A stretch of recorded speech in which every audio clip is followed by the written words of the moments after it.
to be their mindset. It should be their mindset. This is one of the better rushing offenses in the league, and they're squaring off against a team that's not at all strong on the other side of the ball. So this could be one where we see this offense try to impose their will through the trenches, and in fact, they should.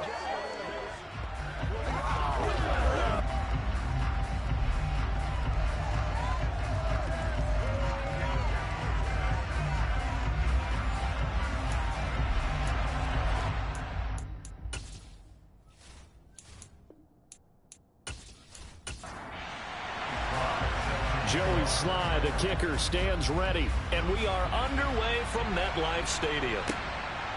From a couple yards deep, he'll bring it out of the end zone, and he will make it back to the 15, and that's it. Good coverage there by the kick team. And now a stoppage, and looks like we have a Colt who was shaken up on that last play. We'll get an update when we return to MetLife Stadium.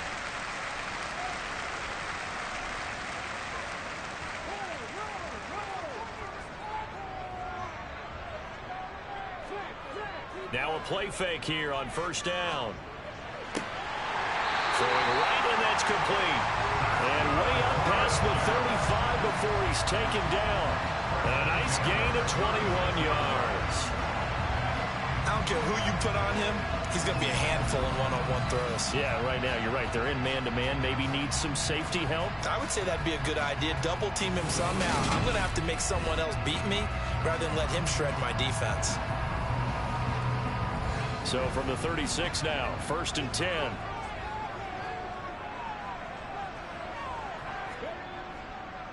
First carry for the Iowa State man, Breece Hall.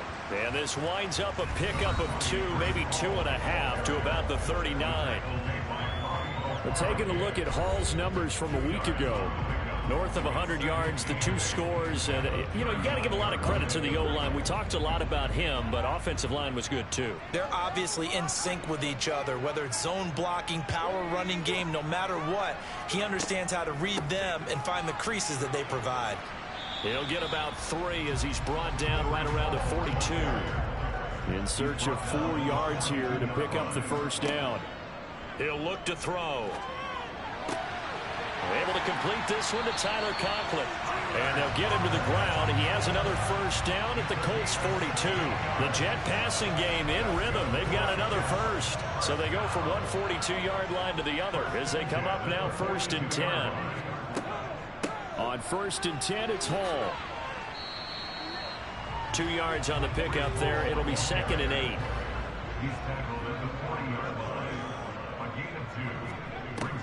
They'll set up a throw. That pass complete to Moore. And he gets this to the 35. Good for a gain of 5. They'll run with Hall. And he will be very close to a first down, but I see the closed fist of the referee, and that means 4th down. They'll get a couple yards on that one, and that'll bring up 4th down. And the big fella stuffed that one up in a big way. I think doubling him has to be a priority because you can't move up to the next level if you don't take care of him first.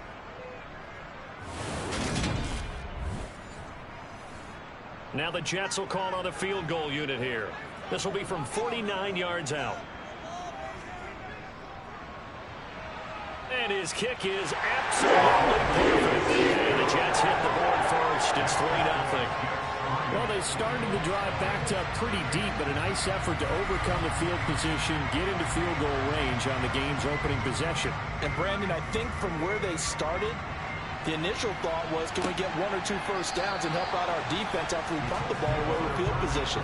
But as that drive went on, I think their sights got set a little bit higher. They were thinking touchdown, ended up settling in between and coming away with a field goal. So the Colts now coming out for their opening drive. And a glance here at their quarterback, standing 6'3". I tell you what, when he's on schedule for that week, secondaries take notice because you've got to stay alert back there on every snap. A truly powerful arm, one that's capable of challenging any level of the defense on any given play. That's why so many scouts preach arm talent when preparing for the NFL draft. A quarterback with arm strength to make every throw in the book, he's an asset to have in any offense. That's a good way to start the drive. 17 yards and a first down. And we see the emphasis early here. Get your star receiver involved able to do it successfully. Not a bad start to begin with, that's for sure. And to me, this play says our guy is better than your guys. Because, you know, a player of his stature, he won't just be single covered all game long. It's going to involve multiple people. And right away, they told the other team, guess what? He's just better. And he'll be pretty well stopped in his tracks. Give him a yard up to the 42. The Colts at 9-4 now on the year. They've been playing their best football of the year. Winners of 4 in a row. And I thought that they played pretty well last week. Their execution, their discipline, their resilience, all on display in that victory. On third down, he'll drop to throw. Over the middle, it's complete. And that's going to be another first down as the tackle made at the Jets' 40. Another good reception there. The Colts on the march. Solid opening drive so far, Charles. They moved this football in field goal range, but you know that they want to cap this off with 6 and not 3. Absolutely. As one of the better coaches in the league always tells me, on offense, I want to throw body blows all game long and finish it with uppercuts. Well, here are the body blows right now. He's hoping in one uppercut will take care of the end of this drive. Oh, they're going to run a little pop pass here. That's a nice job there defensively, being able to diagnose that little touch pass. They saw it coming, converged on him before he could get much out of it. Oh, look at the juke. And he works it to the 30-yard line here, right at the 30. 7 yards there and a first down. Charles, they won last week despite him not running the ball well. They told us you need to get him going. Runs like that help. And they talked to us about leaning on him because, as you noted, last week...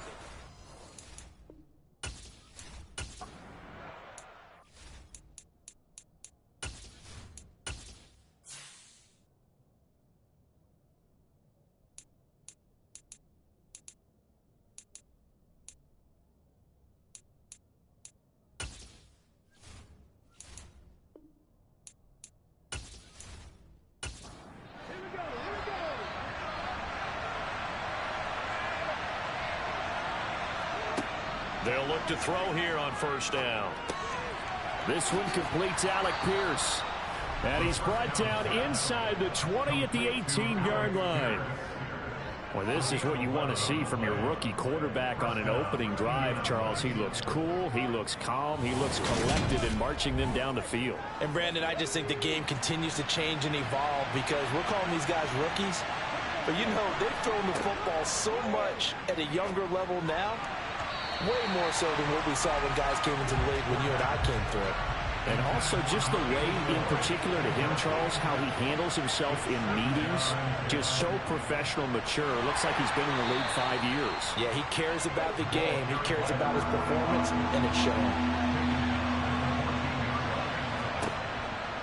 Out of the gun now on third down. He's going to flip one out here to his running back. And they get him down about 2 yards shy of the line to gain. A third down pickup of 5. If this were baseball, we call this small ball. Instead of pushing it downfield, they throw a short pass trying to pick up the first down. But the defense rallies to the football and stops him short, bringing up a fourth down.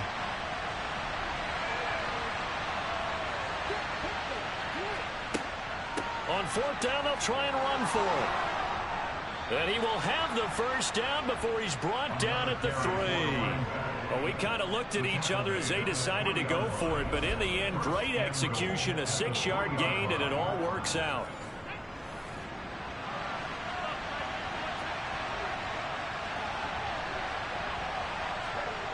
He'll look to throw.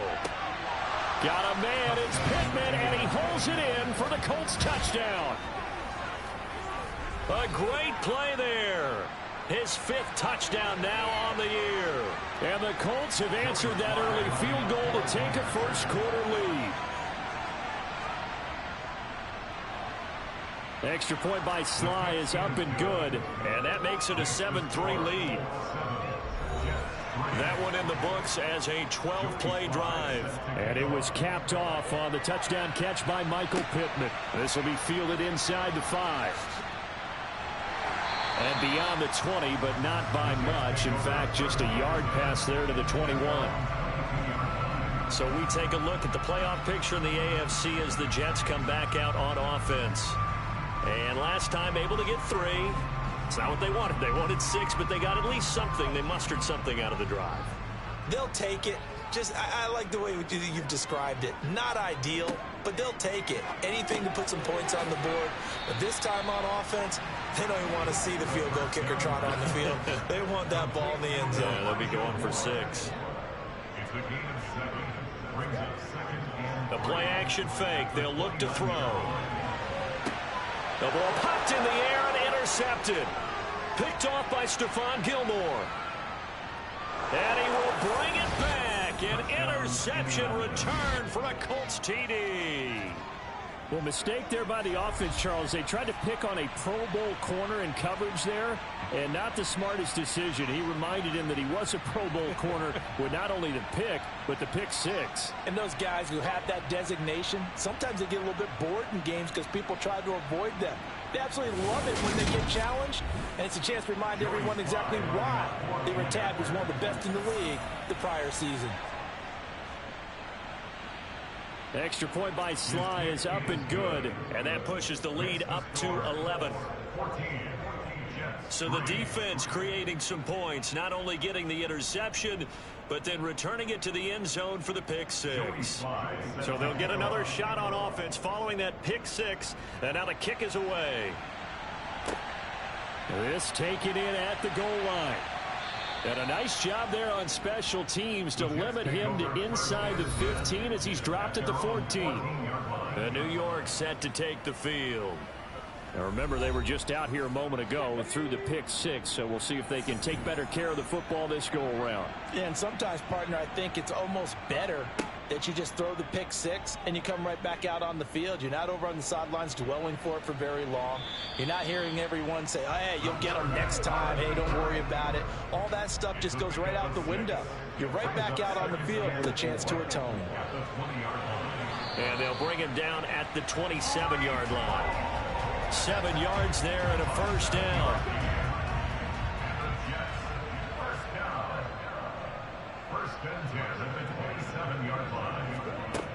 Looking to throw.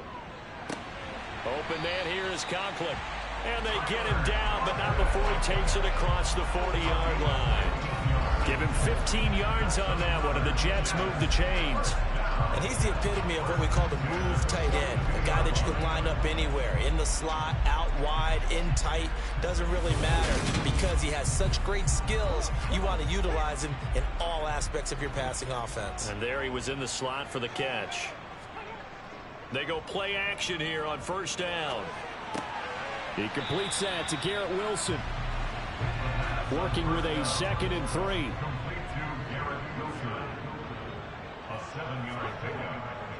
On 2nd down, a run with Hall. And he is going to be stopped cold behind the line of scrimmage. It'll be a loss of a yard, and that's going to lead to a 3rd and 4 coming up. The running lanes have definitely not been there for him here in the first half, and I don't think it's all been his fault. His offensive line hasn't given him much space. A loss results there. And for the Colts, an extra defensive back in there now on 3rd down.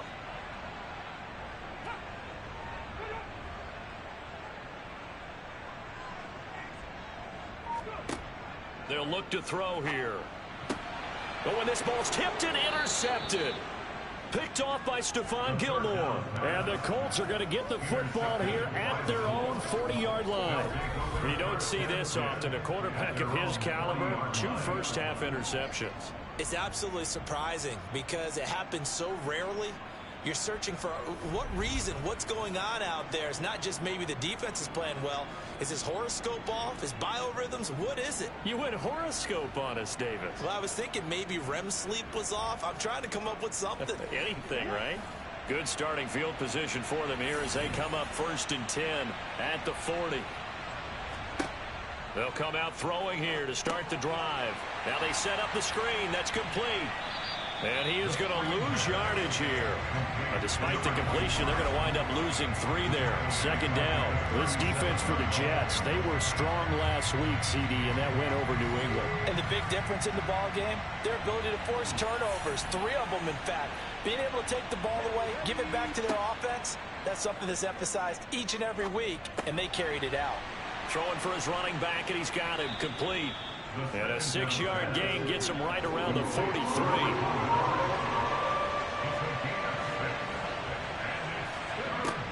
They'll set up to throw. And he'll find Pittman. And they'll get this down to the 42-yard line. A pretty sizable deficit here in the first quarter. This defense probably need to get off the field in those situations on third down. And you and I both know in this huddle before that last third down play, that's exactly what they talked about. Let's make a play. Let's get off the field. Let's reverse the momentum. Instead, they got hit with another first down, almost back to the drawing board. And he'll maneuver his way forward for about 4. 2nd and 6. And they'll run on the inside handoff. And this time he's not going anywhere. They'll get him down right at the line of scrimmage.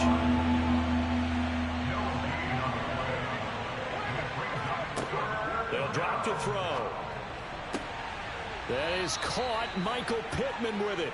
And that's going to be another first down as the tackle made at the Jets' 19. After one, a 14-3 ball game. Start of the second quarter, and it's the Colts in possession as they've got it with a 1st and 10.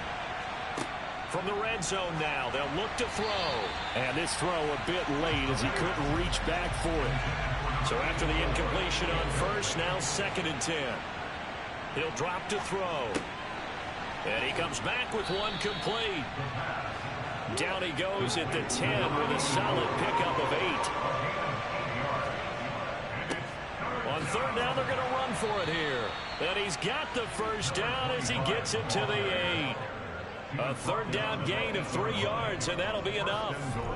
Just about every coach we talk to says the crowd shouldn't affect us. That shouldn't be an issue. And then the next breath they talk about taking the crowd and taking them out of the game by picking up first downs and keeping them at bay. I think we just saw an example of that there, didn't we? Important to do, especially early in the game like they have. Now here's a pass on first down that's knocked away and incomplete. 2 of their 3 red zone trips so far they've come up empty on. They'll look to reverse that trend on 2nd and goal. One back in the backfield, he'll get the carry. And he will fight his way into the end zone for a touchdown. His 8th rushing touchdown and 9th overall on the year. As his guys are able to push that lead out a bit further. In as many coaches' meetings as we sit in, we hear the word finish all the time, don't we? And on that play, the back actually finished getting into the end zone, breaking the last tackle. Tried to wrap up, tried to use the proper technique, just wasn't able to get it done.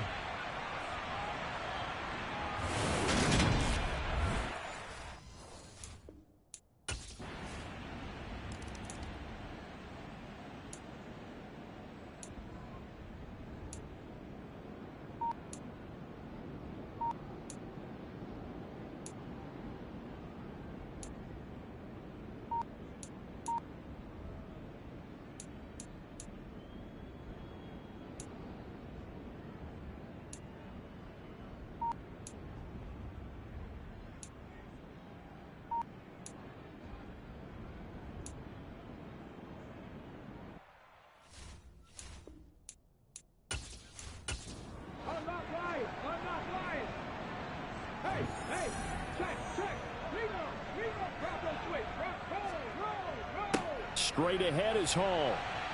And he gets halfway there from the 4 to the 2 on a gain of 2. The Jets on third down. They've converted just 2 for 6 thus far. They need just a yard here. It's 3rd and 1. Now a handoff running through the middle. And he is in. Touchdown, New York. A great effort there.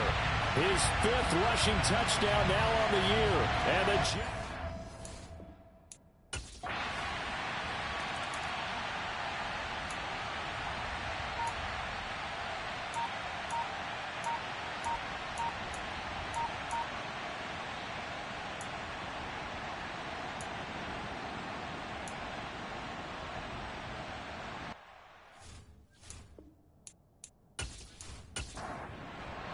The Colts going to use the first of their timeouts as the clock will stop with 55 seconds to go until halftime.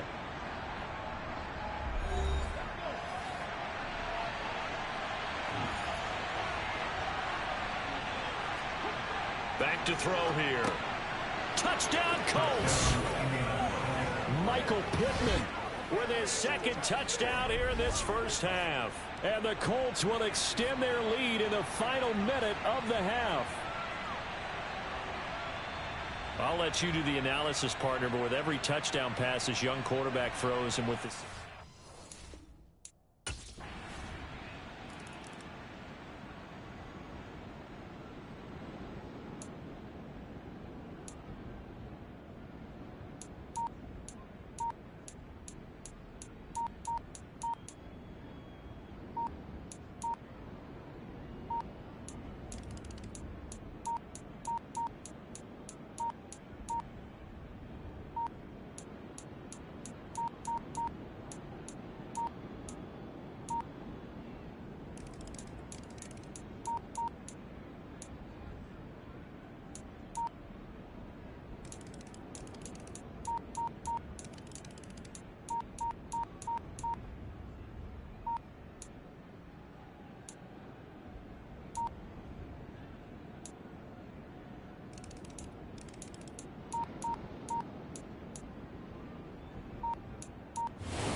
Charles, a lot of happy faces heading into the tunnel as this one ends, and understandably so. Not only did they get the win, but boy, their offense was on fire in this ball game.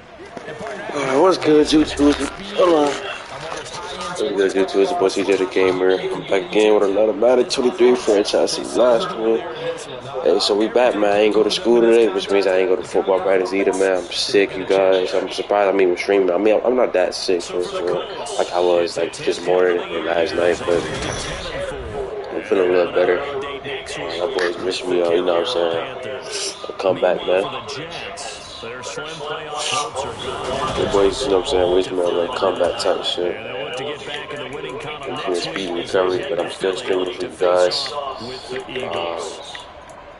The quarterback Tommy Thomas, man, the coach, man, having an amazing season. They played the worst defense in the league this year, the Jets, which is so surprising. 32 defense in the league, got 40-something points put on them, not surprising.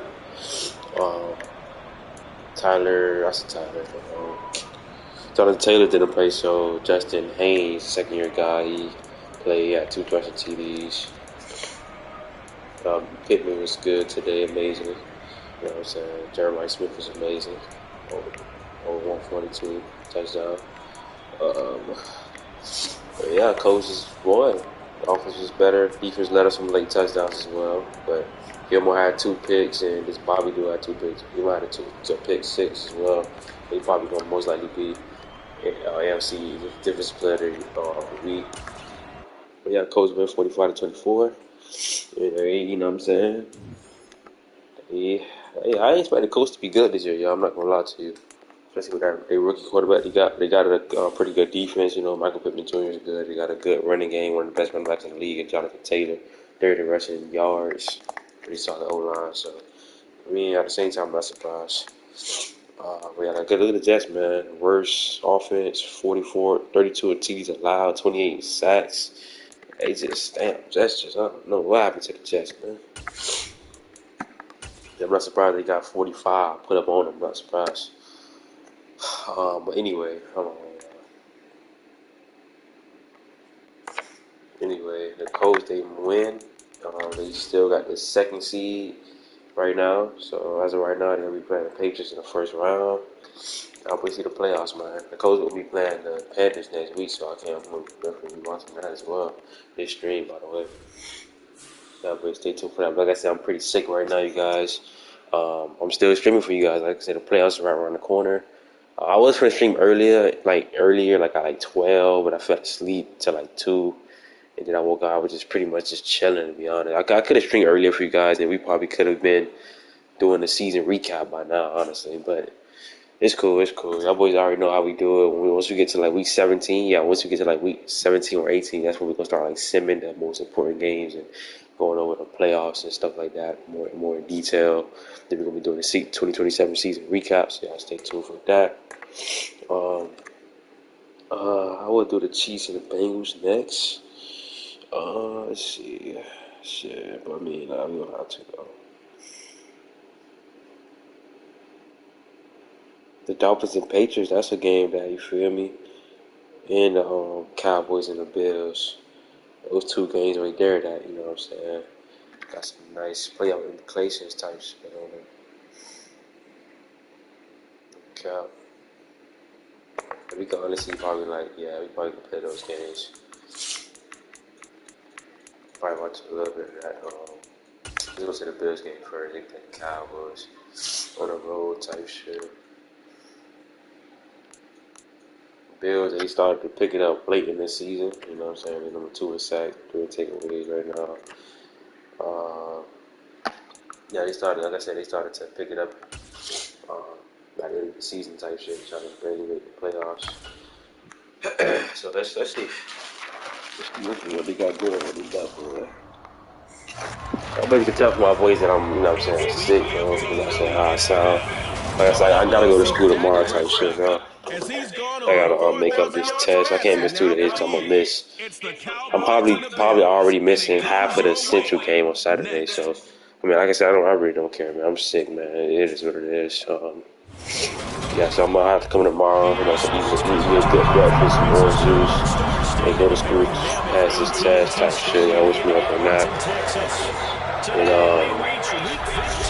yeah, we just going, you know what I'm saying? Just gonna chill pretty much, man. Go to school, go to practice, have a good practice, and yeah, just have a good practice and just get right, man. Just a little setback, but you know, so I'll be back soon. Y'all boys, you know, go follow me on TikTok, man. FAB, yippee yay, y'all boys already know. Follow me, subscribe to our YouTube channel. We got like 400 plus subscribers right now. Get us to 500 subscribers.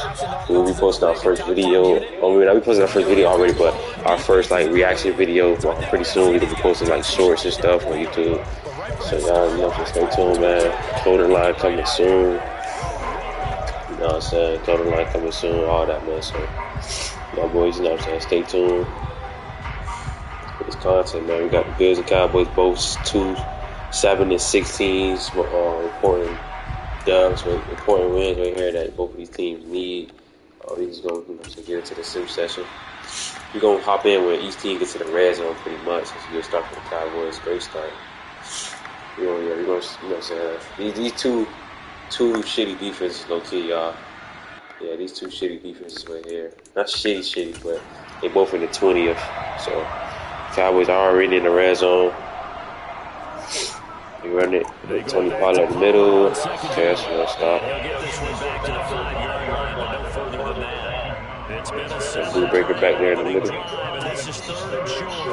Well, I forgot they did get Marlon Humphrey. Touchdown Cowboys. Stops the shorts. Yeah, I forgot they did get Marlon Humphrey, bro. I forgot. That's good defense there, Bob. So that first quarter touchdown. Cowboys scored first pretty quickly. Exactly. I do expect a lot of points this game. I'm not gonna count. So I do expect. Look at this already. I do expect a lot of points. 30 plus points. Sure. Sack by Michael Parsons. Nice sack. Touchdown. Stephon Diggs. Side up 7-7. I think this will be this potential Super Bowl matchup. Let me stop. Hell no. No shot. Shit. Steven Hines picks it back up. Oh, it's gonna be picked. Oh, not penalty. Okay. I thought that shit was gonna be picked up, man.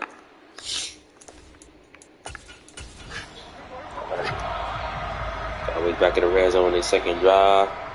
They get to score again, go up 14-7. Second down and goal. Play action. Pressure's coming. Oh. There we go at the 10. Starting possession in just 3 points. They need to try to dial something up now. 3rd and 10. Prescott. Pressure's coming. He throws it in. Nearly picked off. Ray Ruscio got injured. He's okay. Yeah, I gotta kick the field goal. 10. They lead 10-7. If I keep sniffing like that, y'all boys already know I'm sick. Oh, a pick and touchdown, Caleb Burton. Damn. Bad pick there thrown by Josh Allen. Not surprised. Let's see. They're gonna have to punt as well. Cowboys get bought for 5. Good punt. And they will go 3 and out. Bills will get the ball back. Good field position at 49.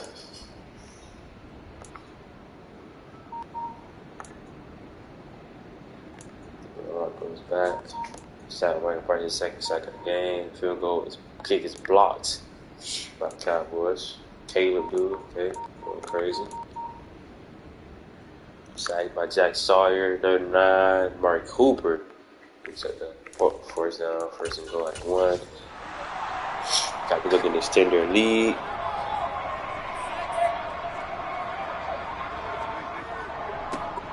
They ran with Tony Pollard, wide open touchdown. But the Cowboys.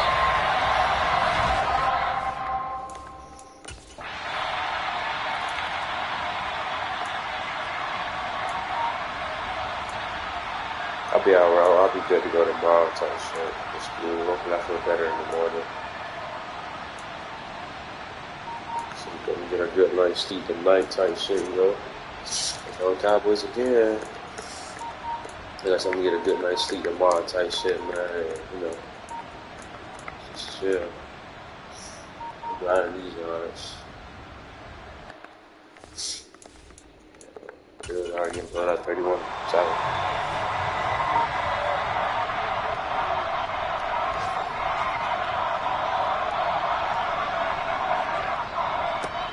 Bills got so much talent, man. They should not be like 7-6, man. Gotta be 7-7. That's crazy.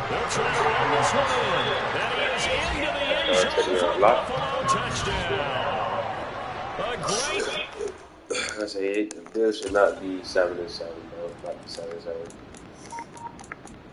However, this Bills defense just could not stop the Cowboys offense, man. At all. They just travel out there doing whatever they want. I think they've been in the red zone down there every time, every fucking time. On 2nd and 7, Prescott got his tight end. That's complete. Bills defense is push 4. Prescott having a good game with 300 yards, 3 touchdowns, 3 touchdowns. They're trying to keep the drive going. This will be play number 8. It's 3rd and 2. Oh, man. Here's a look for the end. Okay, the field goal here. Interception by Buda Baker. He went for it. Buda Baker gets the interception. And Cowboys, Bills can't do it on offense. Cowboys get the ball back, touchdown. Beating their ass, boy. Beating the Bills, booty.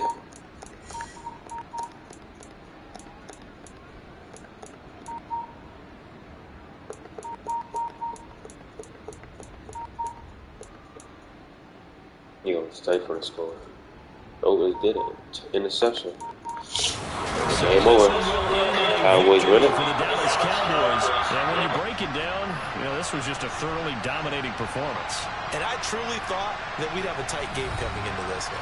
I think you felt the same way based on our conversation after the production meeting. But obviously not the case. And how about just how it broke open? You just all of a sudden, whoosh, there it is. This thing is pretty much done. And the crowd stayed with it to celebrate because they're like, let's enjoy watching our team play this well. This is fun. So for the Cowboys, they're not going to go quietly here as the win moves them now to 8-6 on the year. And they'll hit the road next week to take on the Chicago Bears. Meanwhile, for the Bills, their playoff hopes take a hit as they drop to 7-7. And they'll get a chance to redeem themselves next week at home against Jacksonville.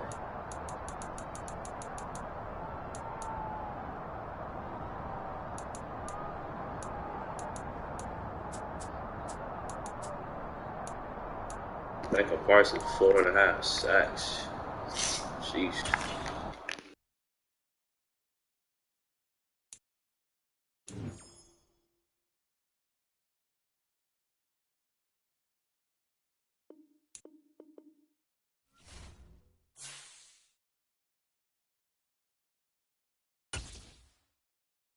Like I said, the Bills, man, they were here at 4. Yeah, they have 4, but they might go down. I ain't gonna count. The Dolphins win, they probably gonna go up. Patriots got 5. Patriots got 7. So if Patriots win this week against the Dolphins, they probably gonna switch positions type shit. And we're gonna have to see about other teams. So AFC definitely gonna end up shaking up. So I think Chiefs gonna secure that 1 seed most likely. Panthers gonna secure that 1 seed. Still got the Eagles on their back though.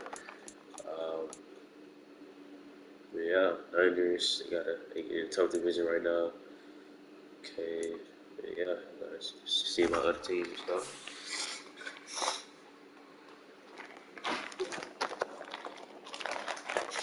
So we're gonna get into this Dolphins and Patriots game now.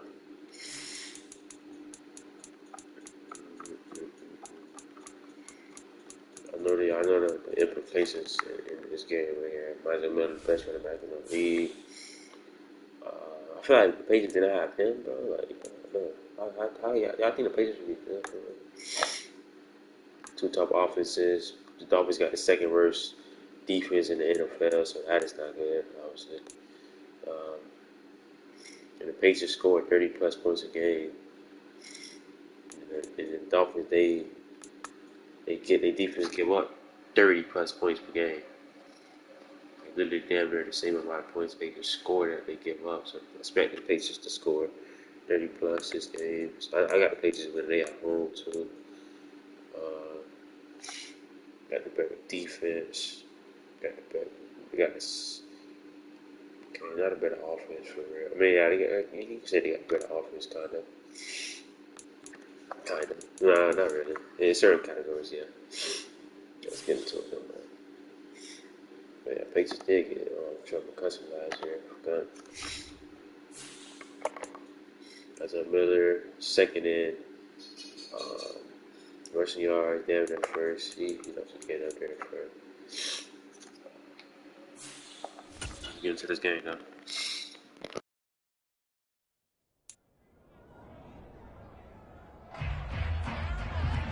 It's week 15 of the 2027 season, and we'll get a look at the Penguin, Jalen Waddle.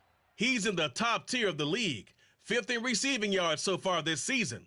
It's the Dolphins and the Patriots, and it comes your way next on Madden Football. We are pleased as always to be bringing you coverage of the National Football League on EA Sports. Today we reach week 15 and we've got a good matchup.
They'll try and run for it on 1st and goal. And he gets halfway there from the 4 to the 2 on a gain of 2. So the offense a little antsy. The flag comes out. And a 5-yard penalty. Now the offense knew it. They were already starting to walk back as that one is accepted. Things made a little more difficult after the false start as they try again on 2nd and goal. Looking to pass. Tua. Caught on a slant. Touchdown.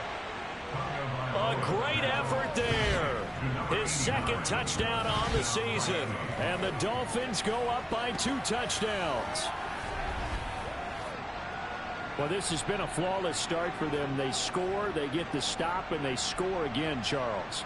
Complimentary football at its finest. You just mentioned how they got it done. They scored. The defense got the...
Throwing Jones. And it's caught. Nice job defensively to hold him to 4, and now it's 2nd and goal.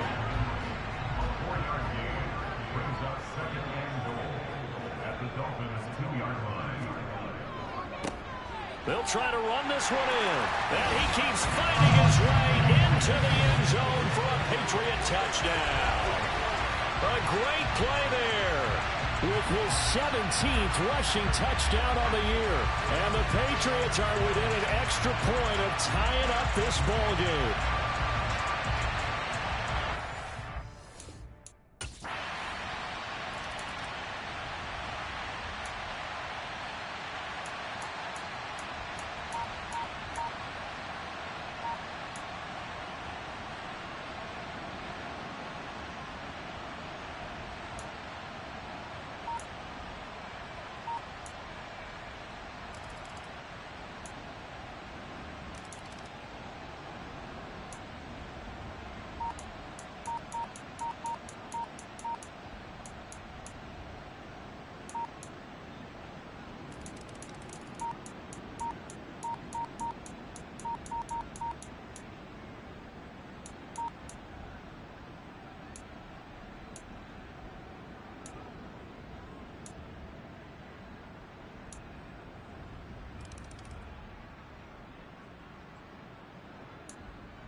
So a victory here for the Miami Dolphins. And I'll tell you what, it has not been with a whole lot of frequency over the last couple of decades or so that teams have come into New England and escaped with a victory, but that's what happened here. It almost doesn't feel real, does it? We've seen it so few times. That actually happened, right? We saw it. They came out of there with a win. And on the other side, in that locker room, you know what they're saying? We didn't really lose. Time just ran out on us. That's the attitude they have because they don't see it happen very often. Not even sure how to handle it. And you see some stunned faces heading for the exits here in New England. So for the Dolphins, they're not going to go quietly here as the win moves them now to 8-6 on the year. And they'll get another road date next week as their opponents will be the Pittsburgh Steelers. Meanwhile, for New England, their playoff hopes take a hit as they drop to 7-7. And they'll be on the road next week for a matchup with the Baltimore Ravens.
It's Week 16 of the National Football League.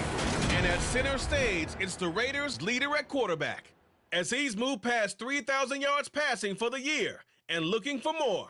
It's the Raiders and the Chiefs, and it's coming right up on Madden NFL 23. Well, even with all the buildings along the Las Vegas Strip and all the action here, this is one of the city's biggest attractions. Allegiant Stadium opened back in 2020. Today, it's the penultimate week of the regular season, Week 16, and we've got a good one in store between the Kansas City Chiefs and the Las Vegas Raiders. With Charles Davis, as always, I'm Brandon Gaudin. Charles, you talk about storylines in this one. I think it begins and ends with our two quarterbacks, certainly two of the best in the business. And nowadays, I don't think you can get by for long periods of time without a top-flight quarterback. The way the game is played, with all the responsibility he has and how the game flows through him, if he's not on the top of his game, your team's not going to benefit at all.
And they'll let the fullback try and take him home. And he is in. Touchdown, Raiders.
From the gun, they'll try to run it. And this time they were ready for him as they'll stop him right at the line of scrimmage. A loss of a full 3 yards, and now it's second down. I'll tell you what, this defense hasn't played its best, but they're still right in this football game. And if they keep making plays just like that, they're going to give their offense a chance. Now on 2nd and 13, Mahomes. That's complete to Tony. And he'll be taken down here just shy of the 30. They need to get this to the 24 on 3rd down. To throw, it's Mahomes. He's going to find his running back. It's complete. And they are able to stop him, but he does take it all the way to the 2. They're able to convert on third down, and that sets up a 1st and goal. You can feel the effort all the way up here. He tried his best to get there.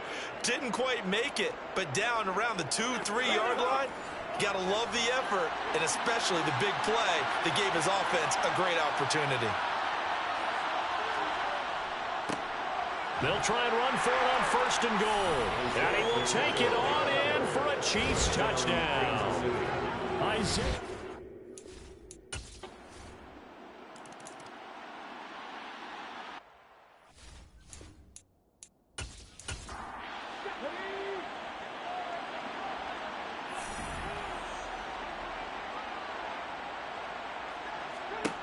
They'll come out throwing here on 1st down. He's going to find and complete it to Renfro.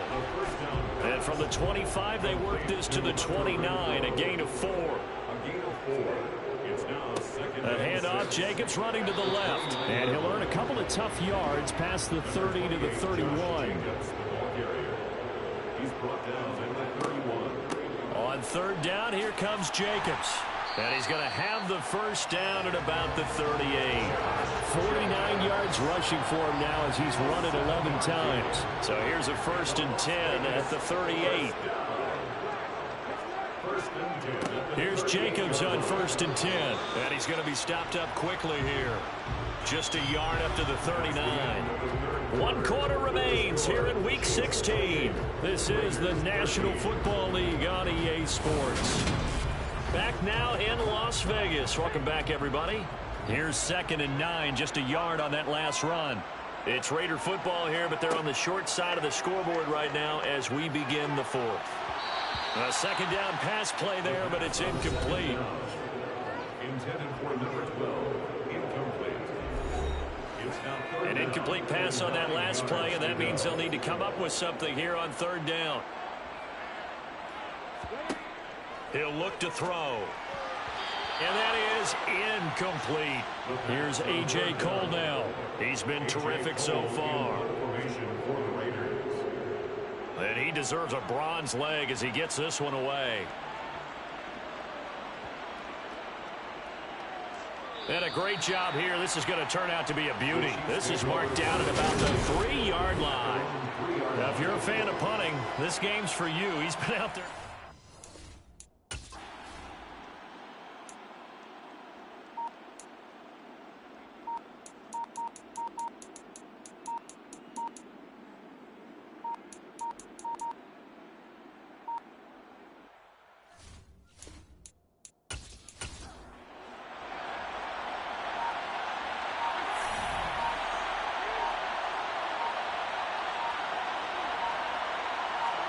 They go play action. Now Mahomes.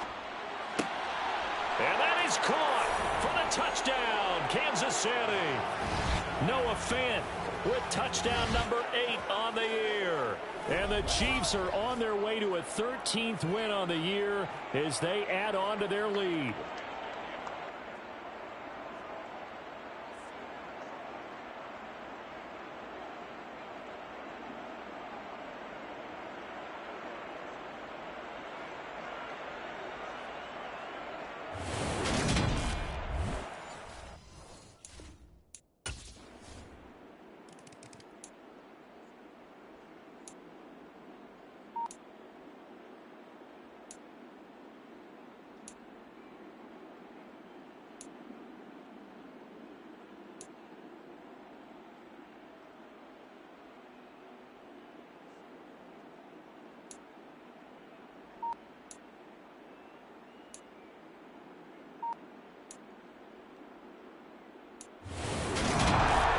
This was a very close ball game at halftime, Charles, but in the second half, that offense kind of kicked things into another gear, and they were able to pull away for the victory. And, Brandon, I think they're the type of team that just looked in the mirror and said, hey, ton of pressure on, but we're the type of team that can flat out handle it. They stood up with confidence, and made it happen for a victory. So for the Chiefs, They continue to rack up the victories as this one moves them to 13-2 on the year. And they'll get another road test next week as they head to Cleveland to take on the Browns. Meanwhile, for Las Vegas, it's a loss that could wind up hurting a little as they fall now to 11-4. And they will try to get back in the swing of things next week on the road. Chiefs are winning the Super Bowl. Mahomes is winning it. 3 touchdowns today, 314 yards. No picks, man. Checo did his thing as well. Very good game. This the haircut game. Very good. KT was good. Noah Fant good. Tony Hill was good. Nico was good. Isaac Pacheco through the air was good as well. Chiefs played Chiefs football. They did defensively. Morris Thomas is probably going to win back-to-back Defensive Player of the Year awards, and he's probably going to win his 3rd overall. Because I think he's going to win it again. You're going to make a case for Max Crosby, but he outplayed Max Crosby today. That's for them. So he had 3 sacks, man. I think he because he had 19 before this game. Now he got 22 right now, right? Max Crosby. I think he passed Max Crosby. So yeah, I think Morris Thomas is going to win this award, man. Defensive Player of the Year. Started off slow, but he picked it up halfway. You know what I'm saying? Through half of the season, I think he's gonna win it again. In my opinion, the best defender in the league. You know, so, yeah, man. Keith Richardson had 2 sacks as well. Chris Jones 2 sacks. The Chiefs D-line was just doing that good, man. They got 1, 3, 5, still 7 sacks, man. The other day, man. Crosby didn't have a single sack today. You know what I'm saying? So be it. Chiefs got a good D-line, but last time he played him, he had a sack, right? A couple sacks, something like that. So, yeah, shout out to the Chiefs, man. They beat the Raiders, get revenge on the Raiders who beat them early in the season. And the Chiefs, they looking like they ready, man. Ready to make another Super Bowl run once again. 35-13. He was anything, always anything, just a complete good day. And they pretty much locked up that 1 seed. Yeah, going to the Super Bowl for the Chiefs, man.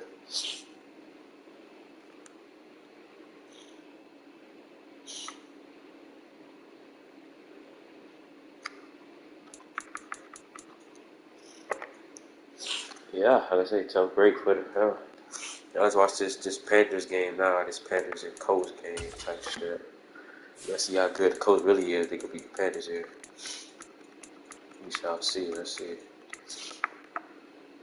The Panthers locked up that 1 seed, 13-1 record, man. They on the 11-12 game winning streak, something like that. One of the best running backs in the league, and Najee Harris, one of the best offenses in the league. Caleb Williams, he's a stud.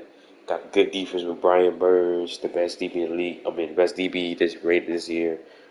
Dante Jackson. Yeah, they just got a good overall team, man.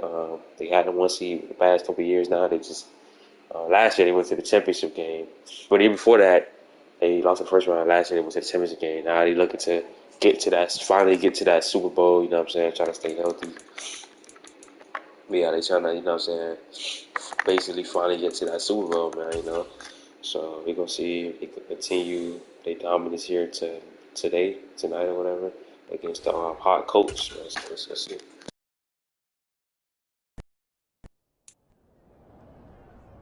One of the best. It's Madden NFL 23 on EA Sports. And we've got his creative quarterback as he's gone over 4,000 yards passing now for the year. It's the Panthers and the Colts next on EA Sports.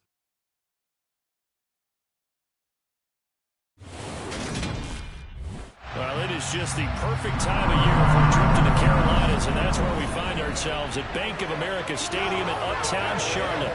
Today, it's the penultimate week of the regular season, Week 16, and we've got a good one in store between the Indianapolis Colts and the Carolina Panthers.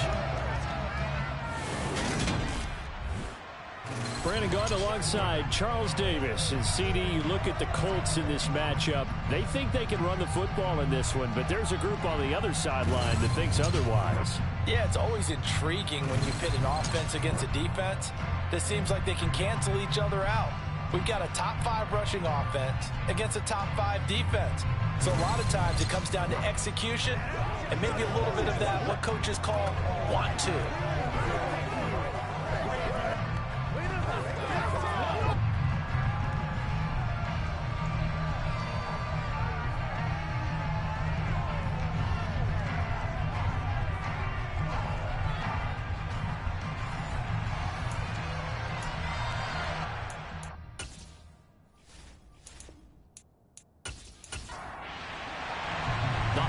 Season is upon us. We've got the gift of the NFL as we're underway here in Week 16.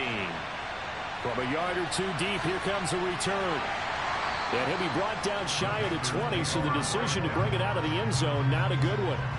So here are the Panthers now for their opening drive. And they are led out there by their mobile quarterback. If you ask coaches at any level to design their ideal leader of a team, I think they're going to check every box with this guy. He's got the poise to handle responsibility. He stays calm under any kind of pressure. And he brings out the best of his teammates each and every week.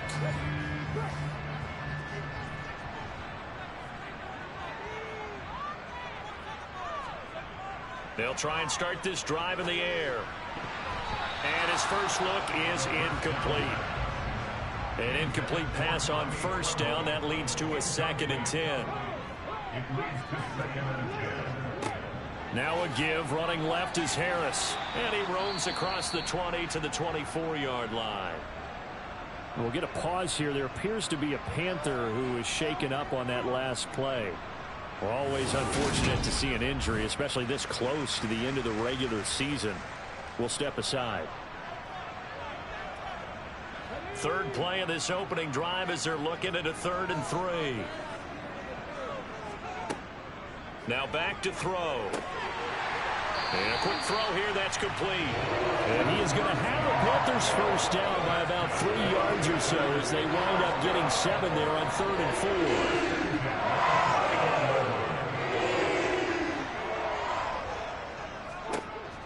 4. They'll look to throw. Quick hitter here, it's complete. That'll go for a gain of 7, and that's going to bring up 2nd down.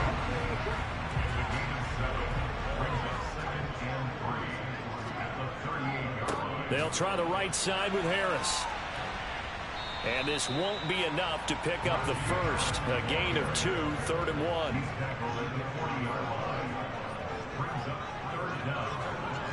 On 3rd and short, they'll try and pick it up through the air.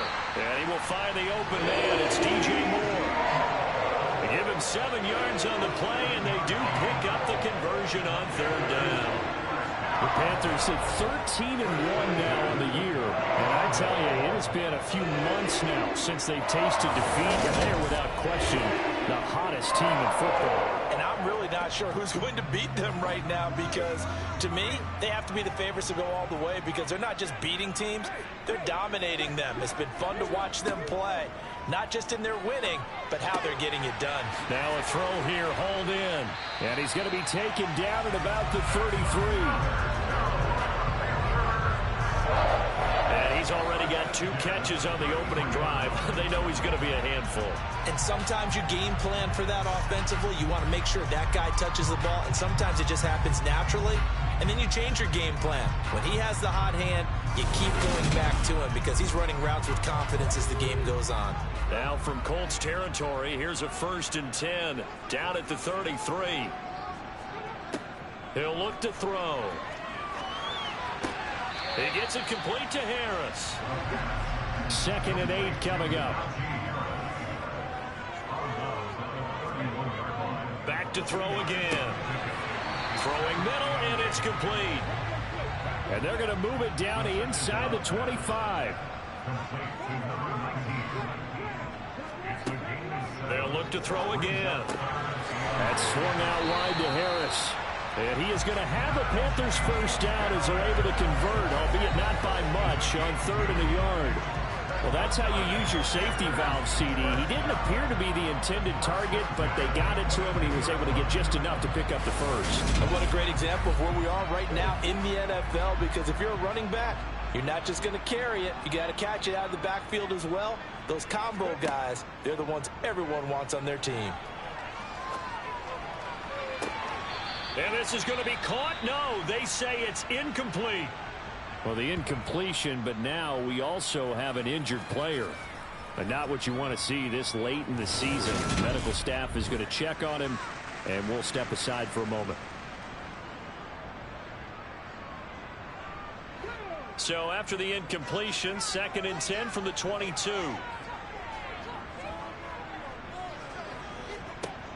They'll stick with the passing game as he looks to throw. And this is caught at the 8. And they've got it inside the 10 at the 8.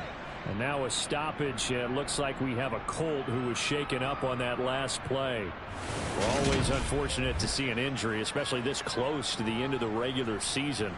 We'll step aside. A terrific opening drive has them knocking on the door. 1st and goal. Again, he'll drop to throw. And he slings one that's incomplete. Nothing on 1st down, so the ball remains at the 8-yard line. 2nd and goal. They'll look to throw here. And that falls to the ground, incomplete. Well, a nice job of bodying him up defensively. And now it brings up 3rd down. They'll look to throw on 3rd and goal. Touchdown, Panthers. Najee Harris with career touchdown number 126, the same number Jim Brown had during his 9-year career. And the Panthers are on the board first here this afternoon. Well, these guys have won 3 straight ball games and another good start to this one out to the 6-0 lead. And I've talked with so many different coaches, as have you, along the way, and they always talk about winning streaks and the mood of a team and how much easier it is to actually prepare during that time. Guys are sharp, guys are focused, everyone's feeling good, and we're seeing it early in this one.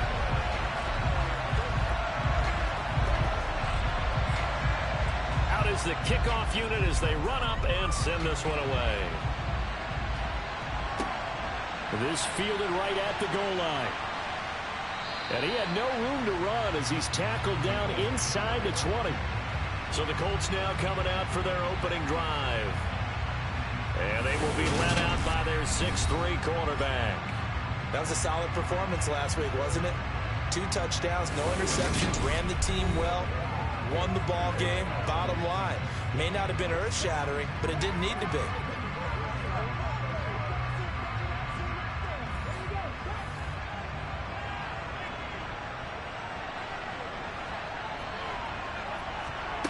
They'll come out throwing here to start the drive. Looking left side, it's complete. He's got it. And he's going to get this one across the 30-yard line. Rookie to rookie on the hook up there, and it's a 1st down. Defense gives up a touchdown the opening drive. Offense, you got to want to get out there and get those points back right now. And that's a sharp throw there to get this drive off to a good start.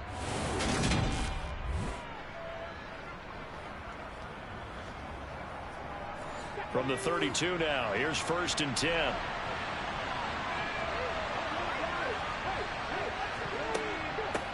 First carry now for the former Badger, Jonathan Taylor. And he'll get a few yards here to the 34. The last run got a couple. Here's 2nd and 8. They'll set up to throw. Firing quickly here, and that's complete.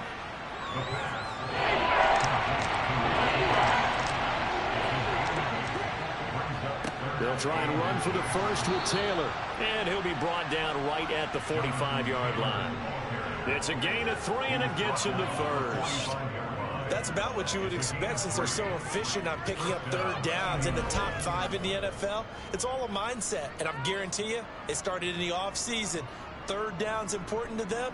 They find a way to pick them up at a very good clip. So after 2 first downs, they get another here. 1st and 10 at the 45. He'll drop to throw. Looking right sideline, but it's incomplete. After the incomplete pass, here now is 2nd and 10.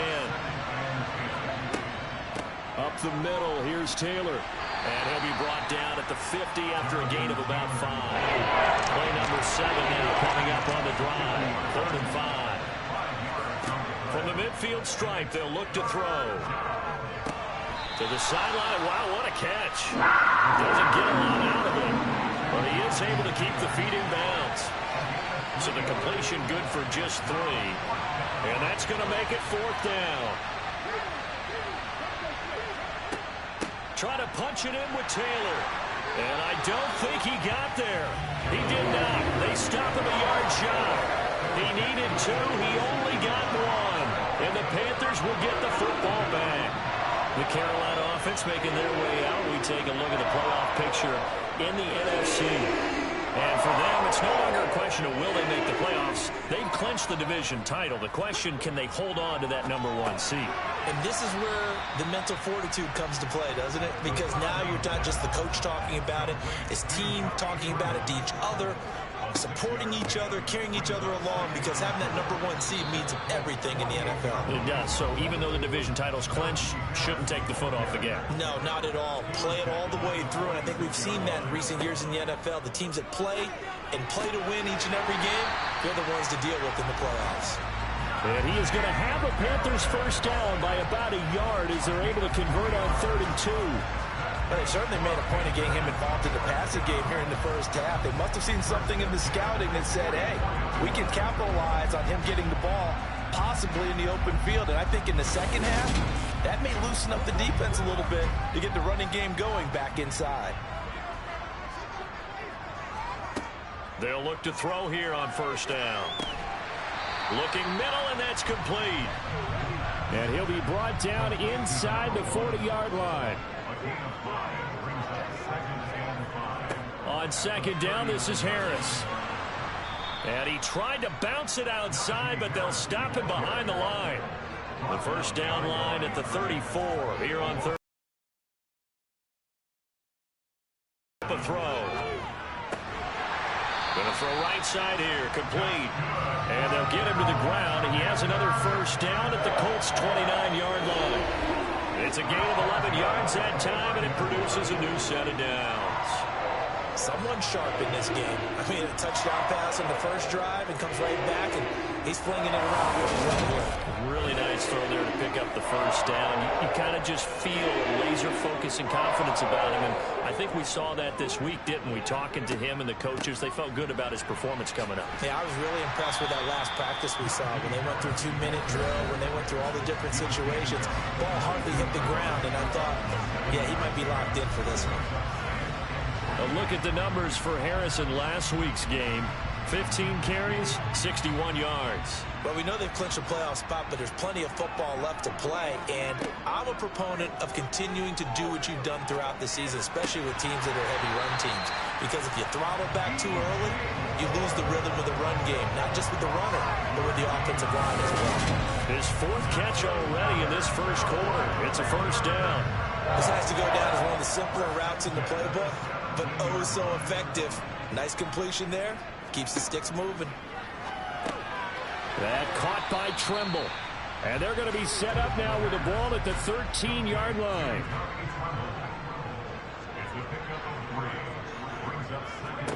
Here's a 2nd and 7. He rifles complete. Caught by Moore.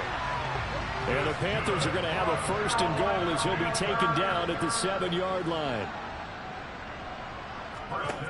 Back to throw. Looking end zone, but it's incomplete. They'll try again here from the 7 on 2nd and goal. Now they'll throw here out of the gun. And he's got it. Touchdown, Panthers. A great effort there. His 9th touchdown of the season. And the Panthers lead this now 13-0 here in the opening quarter of the ball game. 2 excellent drives for them to start this game, both ending with touchdown passes. Yeah,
I feel about the Panthers, man. Them boys seem pretty legit, man. Beating the Colts here, top defense in the league. Got 35 points against their ass. The defense playing pretty solid, good.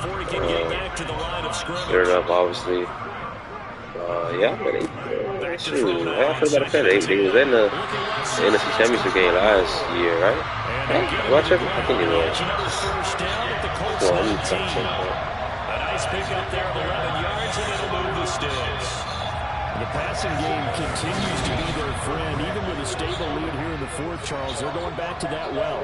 Yeah, with their overall philosophy, you know that they trust their quarterback. He's been able to throw it well.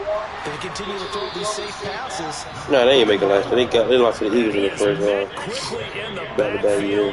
Down he goes. He lost to Russell. So, hey. But I ain't got this year. I don't know, bro. I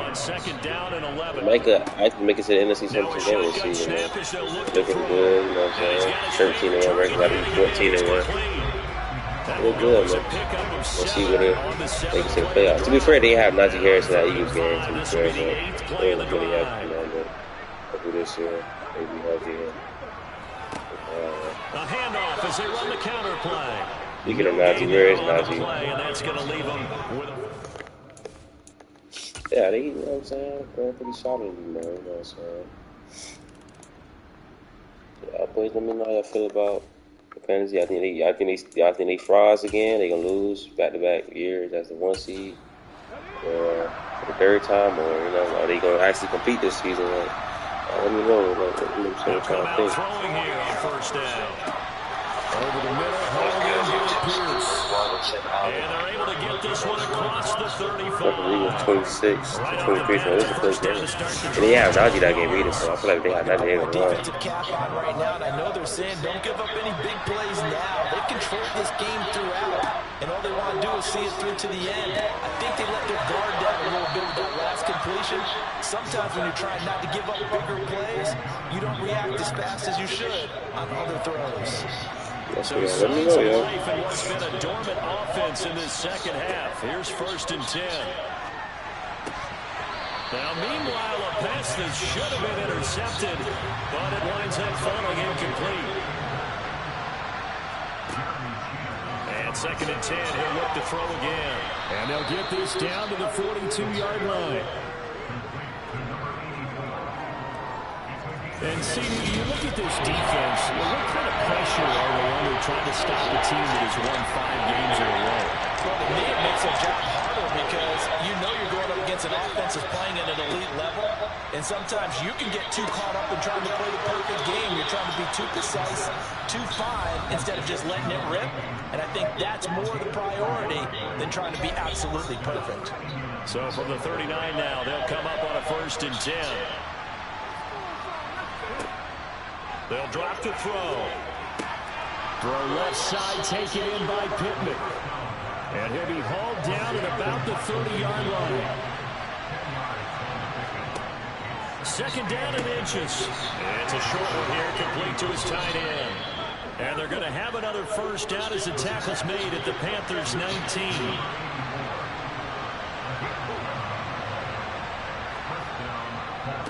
Running straight ahead, Taylor. And just a couple yards there down to the 17.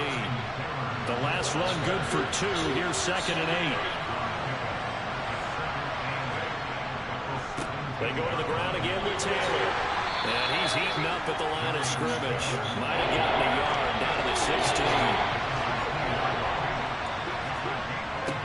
On 3rd down, they're going to run for it here.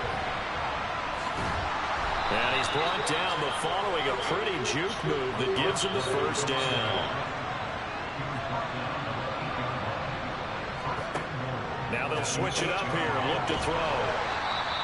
That'll bring up 2nd and goal after the gain of 5.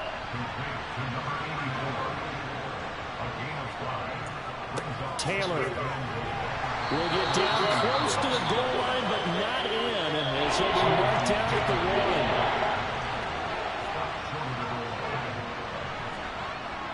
They'll look to throw. And that is caught.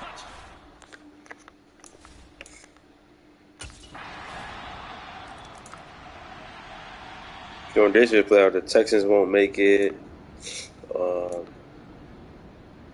The Jets won't make it. This is who the teams who made it last year. The Jets won't make it. Texans won't make it. The Browns won't make it. And yeah, the rest of the teams is in. Like the Chiefs, the Bengals, the Bills. I think they still, Patriots can make it as well.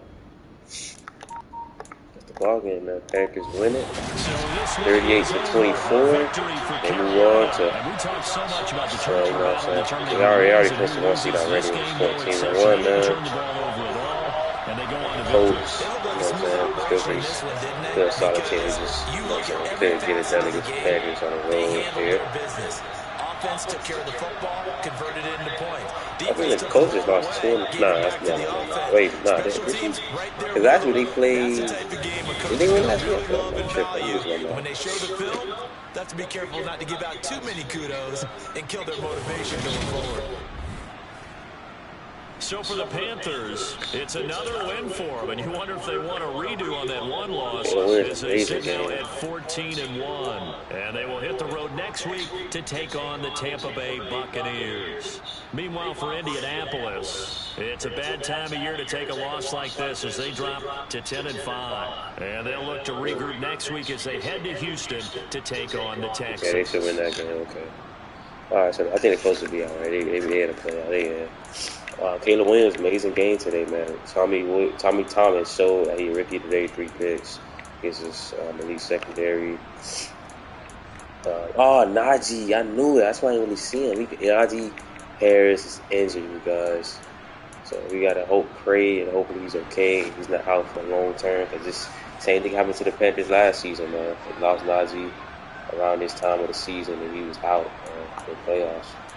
And, so hopefully he's okay.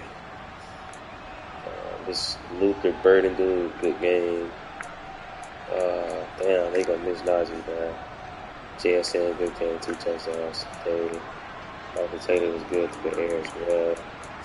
Michael Pittman was good as well, but the coach just lost. J.C. Horn and Dante Jackson with the picks. J.C. Horn with 2 picks. Yeah. Let's hope Najee Harris is okay, man. That's a huge loss, obviously. We shall see, though.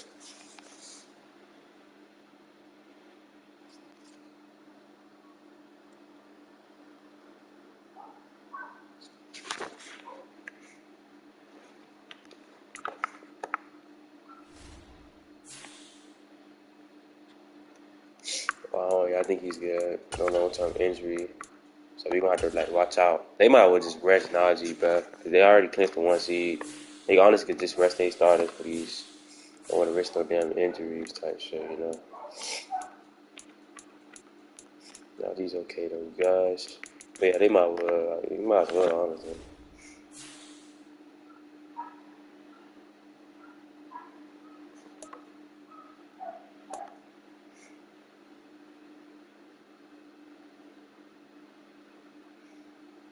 No receiver leader for real that standing out except for David Bell. That's the only receiver that's standing out, man. Shout out to David Bell, a underrated receiver in this league. You see, look, one side with 22 sacks. They're gonna get that jump to him, man. Jackson, 8 picks, 5 deflections. Patrick Mahomes is gonna win that MVP, man. He's leading passing yards and touchdowns. Best TD to pick ratio.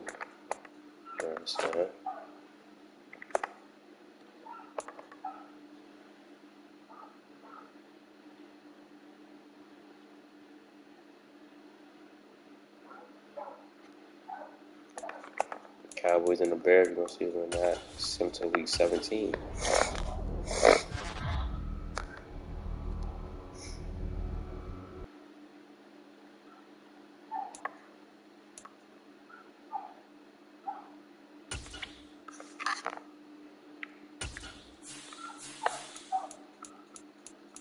The games this week. I see this week we're going to just be simming.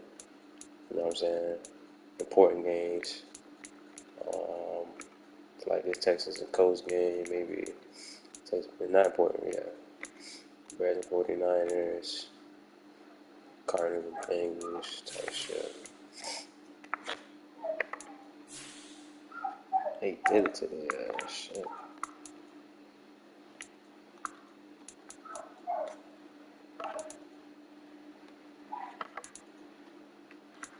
Don't mind that dumbass dog in the background. God, y'all hearing all that noise. I apologize for that. So I swear to 9 sacks.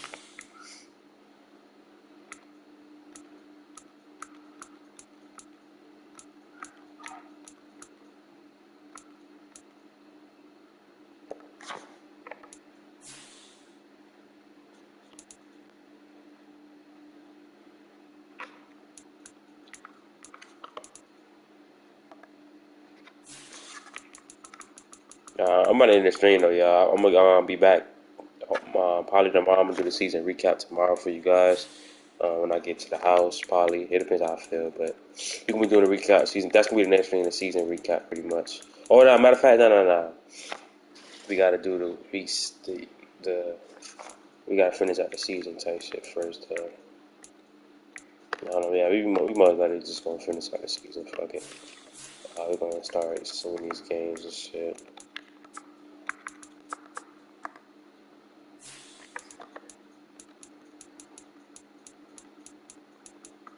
Trying to see what's some good playoff implication games for the team.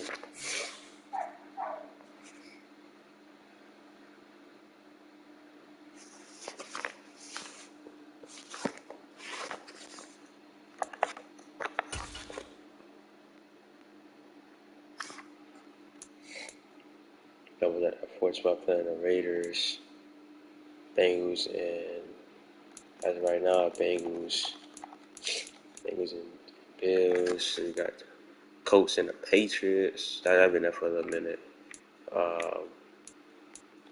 Panthers and Eagles, they probably gonna stay out there. Got the Bears, the Niners, the Cowboys, the Lions. Okay. So let's see if any of these like change. Hold on, let me see something else. Game winning streak for the Panthers, Chiefs. Just that one seed. They got a 7-game winning streak. Niners starting to win.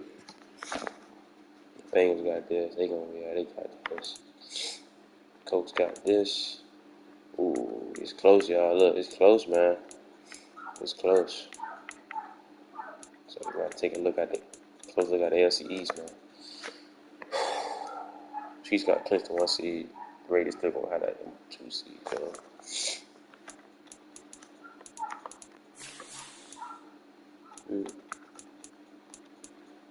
Oh, even the Packers okay too. Oh, that shit. Packers are sneaking in, bitch. Don't sleep on them. Bucks lost 9. Bucks started out so hot with CJ Stroud. I thought he's gonna have a good season, man. And wow, it just turned to shit. I'm gonna go to the Bucks. What's her name? And like, look.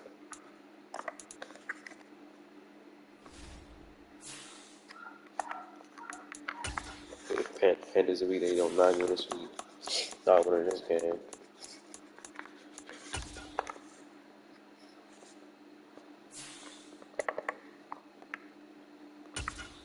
They literally just turned shit though. Like,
It's Madden NFL 23. We'll see the dynamic Justin Fields as he's gone over 4,000 yards passing now for the year. It's the Bears and the Niners, and it's all up next on EA Sports.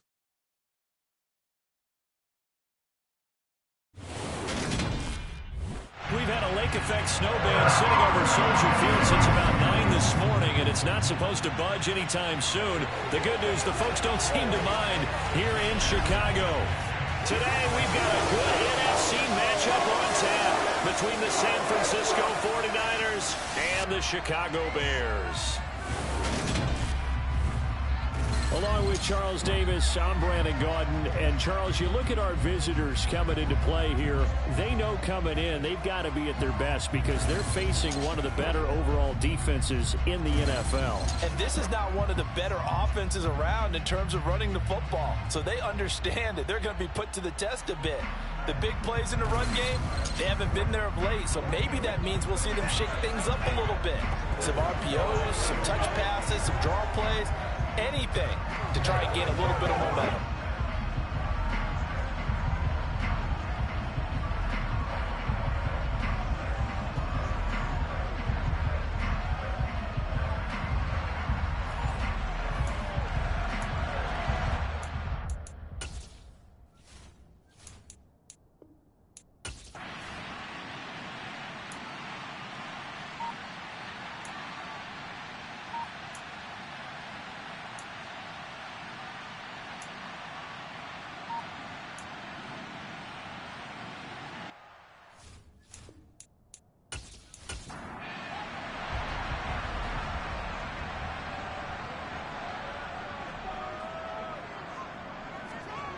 Here's Fields.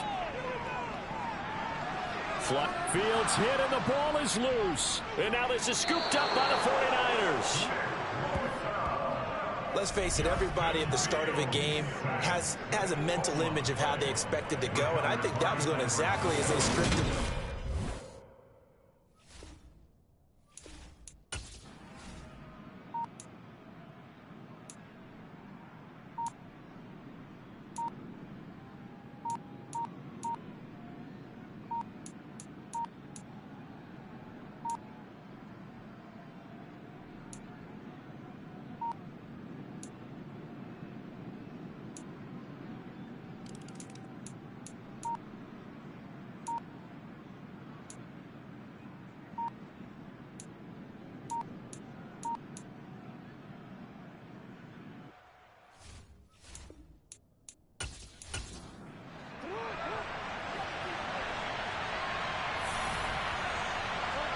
Now Jackson.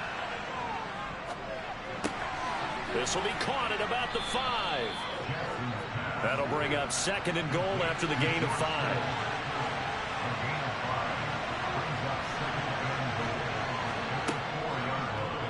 Jackson's going to keep it.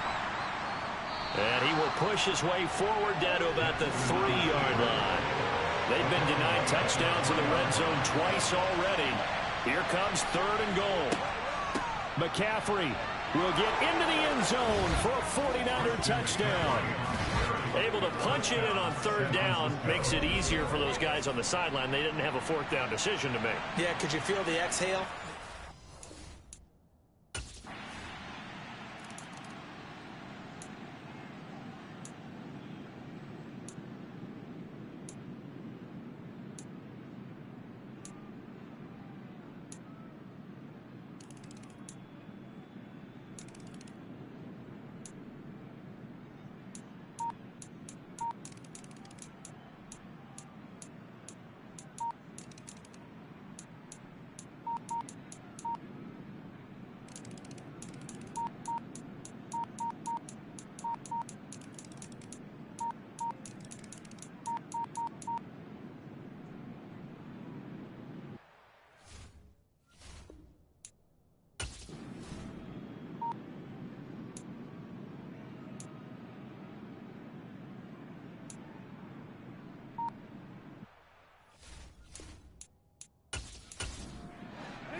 Throwing on 1st down, it's Jackson.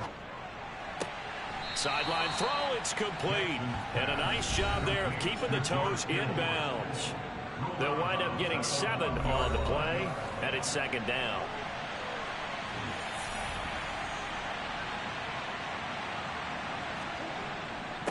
up the gut, McCaffrey. And he will push his way forward down to about the 3-yard line. So 2 of 2 on third down conversions on this drive, and now they face a 3rd and 3 here. Now here's a look for the end zone, but that one's going to wind up incomplete.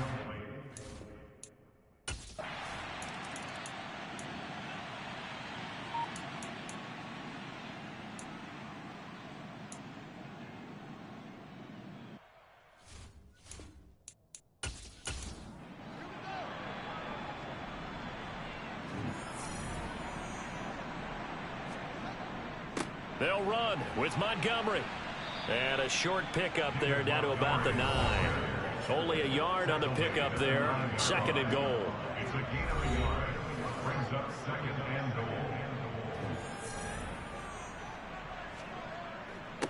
Again, they'll go ground with Montgomery. And he is in.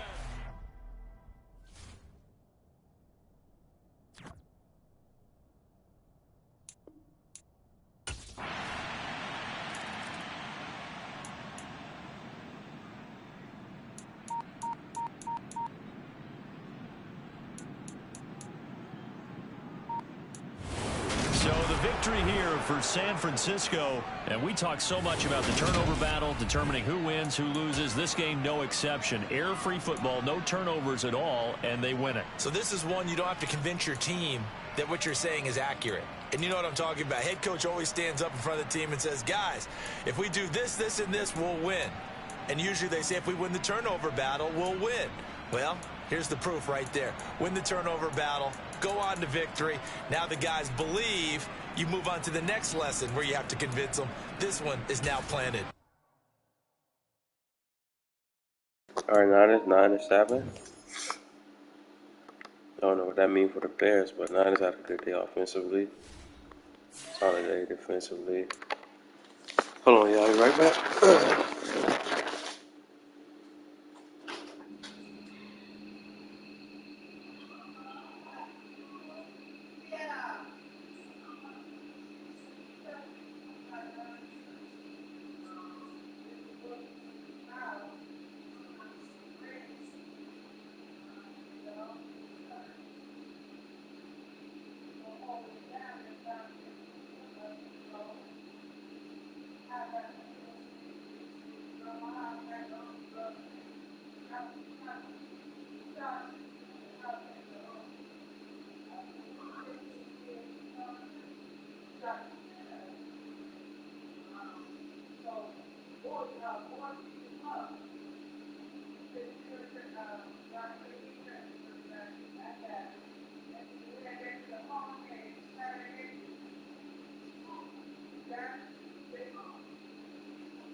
Alright, so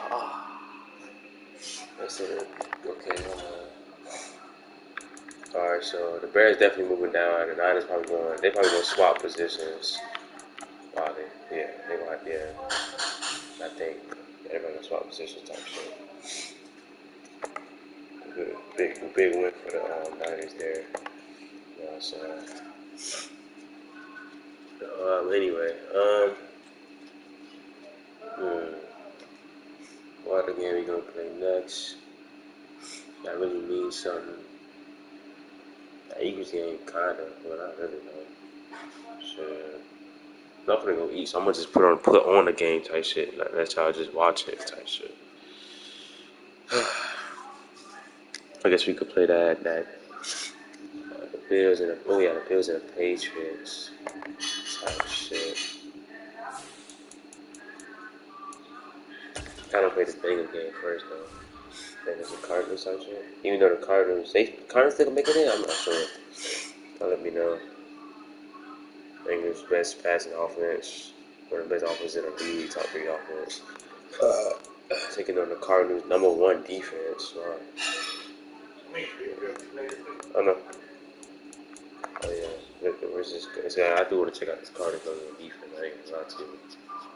I'm at Aiden Hutchinson, Will Anderson Jr., Xavier Collins. So you telling me on paper these niggas better than the Chiefs defense? So let's see, man. Should be a pretty solid game to watch. And coming up, we'll see T. Higgins. He comes in second in the NFL in touchdown receptions. It's the Bengals and the Cards, and it's coming up next on EA Sports.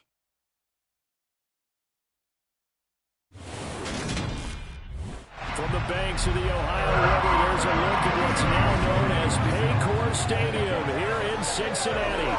Straight ahead.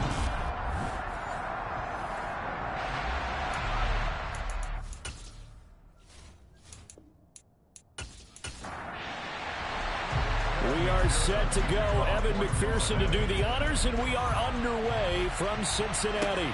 Taking it about the 1. And he'll get it up past the 20 to about the 22.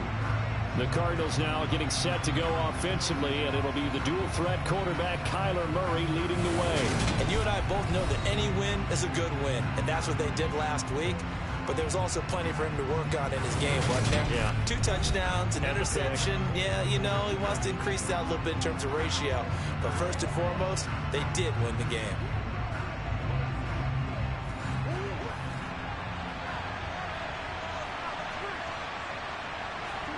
Right to the air. Here's Murray. And that is intercepted on the sideline. Wait, no. They'll say no. It was caught out of bounds. His man over the middle. It's likely. And just play number 3 here on the opening drive, and it's an early 3rd and 1. From the gun, Murray. He'll get this complete to Rondale Moore. And he is going to have a Cardinals first down as this defense unable to hold. It's a 7-yard gain there on 3rd and 2. Got to say, I was a little surprised to see him, Charles, come out in the shotgun on 3rd and less than a yard. Yeah, but the way the NFL is nowadays, we hardly ever see anyone really run for it on short yardage. So they're going to throw the football more times than not. That was a nice, easy rhythm throw right there, and they pick up the first down.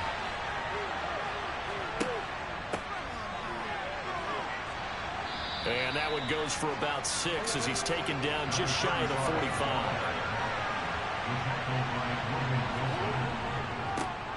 And they'll keep leaning on the running game. Back to the ground. And a solid run here as he'll pick his way down to the 42-yard line. That goes for 14 yards. First down, Cardinals. That O-line, they cleared a big hole there on that run. The athleticism of offensive lines continues to evolve, and we're seeing it here. Not only they're controlling things right at the line of scrimmage, but they're able to get upfield to get to what we call the 2nd and the 3rd levels. You know, get to linebacker spot, the secondary spot, getting all the way downfield with their blocking, which helps keep the running back clean. They'll try to continue that trend here this afternoon. On first down, they'll go to the ground attack. They'll get this down to the 38. Following the pickup of 4, here's 2nd and 6. Throwing now is Murray. And that throw behind his man, he missed him, incomplete. 8th play of this opening drive coming up. This is 3rd down. Promising start as he'll get it up to the 29-yard line. They get 9 out of that one, and as a result, the drive continues. Usually we see runs like this as the defense breaks down later in the game, but this guy is setting the tone early, running through all types of tackles and putting the defense back on its heels.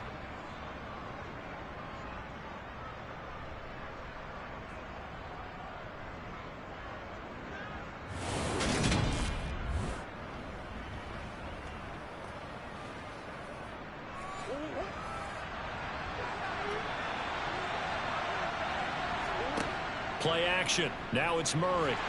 Nowhere to turn here, and he's going to go down. Back at about the 37-yard line. Trey Hendrickson in there to get him, and on the season now, that is 9 sacks for him. The last run went so well for them, maybe they should have just handed it off right here, too. Instead, the quarterback ends up keeping it, and the defense is right on it, and wipes away the yardage gained on the last snap. So 2nd and long, and got to be careful not to fall out of field goal range. steps away. And the pressure gets to him again. Trey Hendrickson. Now 2 sacks for him already here in this first quarter of play. Okay, let's go back a little bit and see if my schooling comes to the front. What's that old saying? Those who forget the lessons of history are doomed to repeat them. That's the same guy who's gotten back-to-back sacks. I think a double team may be in order.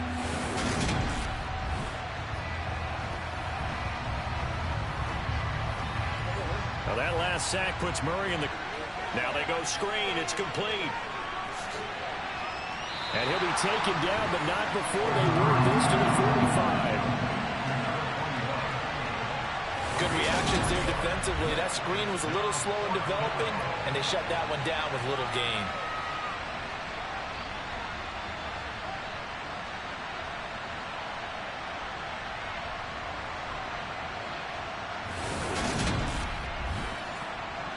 Fourth down, and out comes Jordan Stout here to punt. And he was called on 3 times in the win last week as his first one here's away. And this one will sail out of bounds. It'll depend on the spot here. And the side judge says that went out at the 7-yard line. Let's go old school there. That's absolutely a great coffin corner punt. Someone's put some time in working on that, hasn't it? Seems like every year these guys get better and better. It's amazing how they can command that football through the air. Yeah, they used to actually practice with hula hoops where they place them and try and put them there. Now a lot of guys use barrels on the sidelines to try and put the football in one.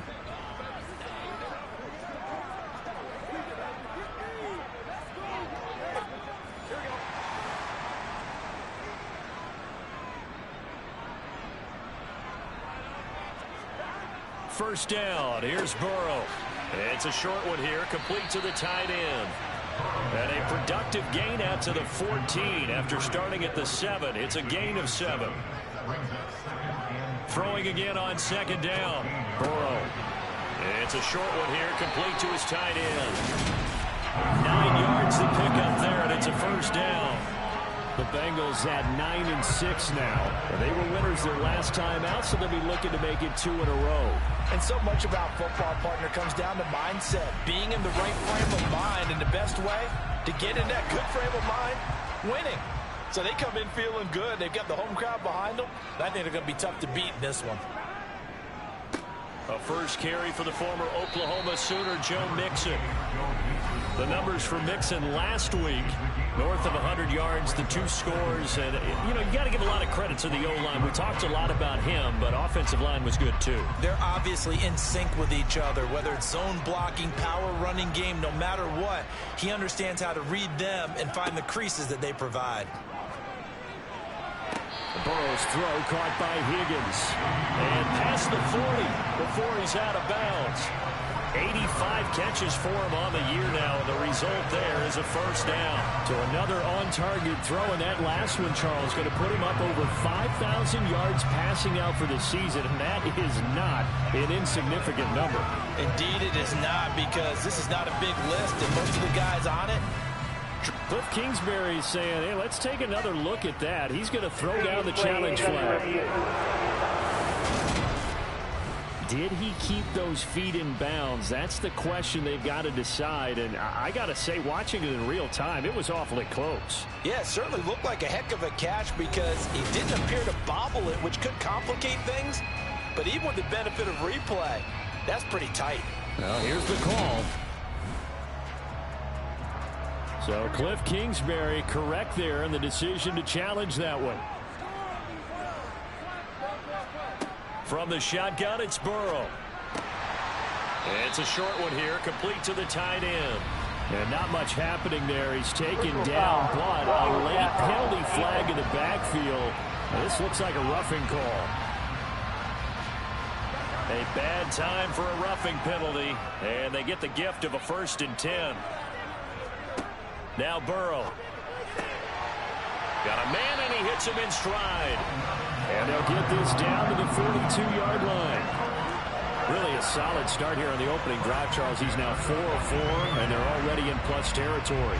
Brandon, he's been so precise to start this game, like we're watching an operation taking place right now. Master surgeon at work. So into Cardinal territory now. It's 1st and 10 at the 42-yard line. Mixon with a first down carry. And he'll do a nice job here just to fight his way back to the line of scrimmage.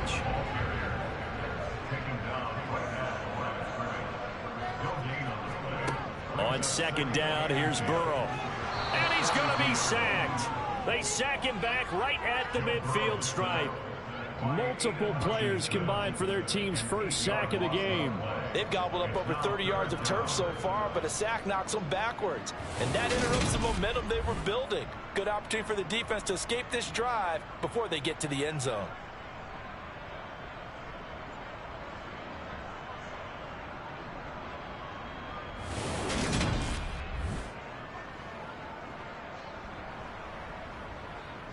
So that'll leave Burrow and the Bengals with a 3rd and long after that sack we just saw. From the midfield stripe, they'll look to throw. That one taken in by T. Higgins. And he's going to be taken down at about the 33. Interesting decision here. Opening drive, Charles. 4th and short. You're in field goal range. We'll see what they do. I just shake a fist at my offense and say, go get it, guys, because if you can't pick up 4th and short here, we're probably in trouble the rest of the game. Show some confidence, show some aggressiveness, go pick it up. So on 4th down, off goes Burrow. On comes Evan McPherson for the Bengal field goal. They'll put it down right at the 40, so call this a 50-yard attempt. McPherson's kick is good. And the Bengals are on the board first here. It's 3-0. So he's been automatic to this point of the season, and he connects on the field goal there. And what a luxury it is to have the kicker you can depend upon, partner, because he hasn't missed all year long. Converts on that one as well. And kudos to you. You didn't jinx him. And here comes a return from just beyond the goal line. And the decision to bring it out, not a good one, as he's tackled at the 15. So the Cardinals offense back onto the field here for their 2nd drive of the game. The last series for him, a little disappointing, forced to punt. And now they'll try to do better here and come away with some points as they begin this drive. 1st and 10. And he finds enough of an opening to get this one back up to his 20. The last run got 6, now 2nd and 4. And they'll give him another shot here on the ground. And he's able to get up here to the 26. A gain of 5, good enough for the 1st down. Well, they came into this game saying it was important that they set the tone and show that they can run the football. And I believe that they've done that here in the 1st quarter.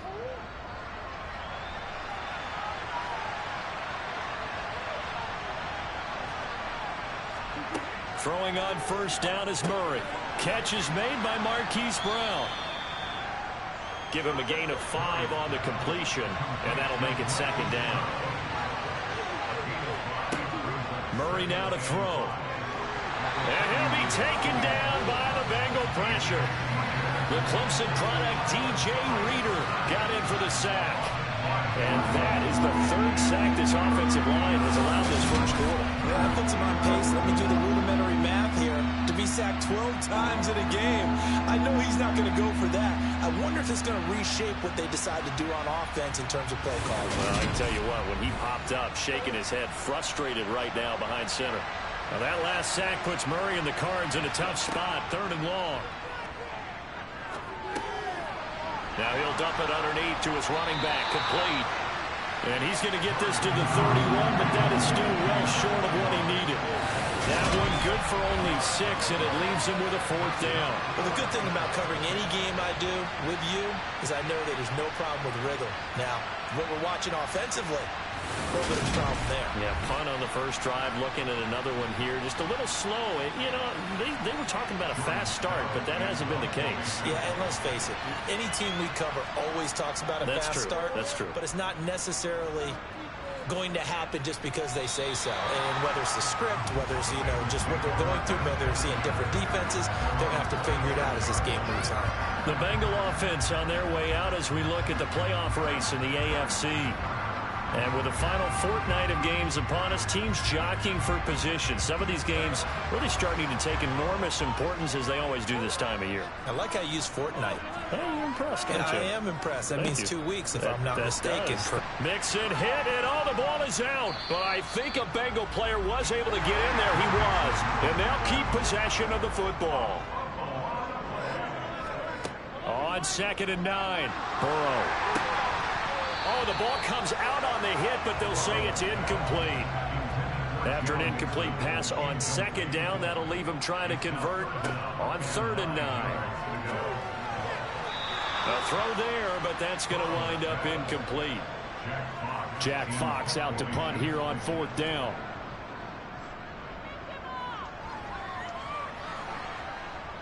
And a fair catch signaled for and taken successfully.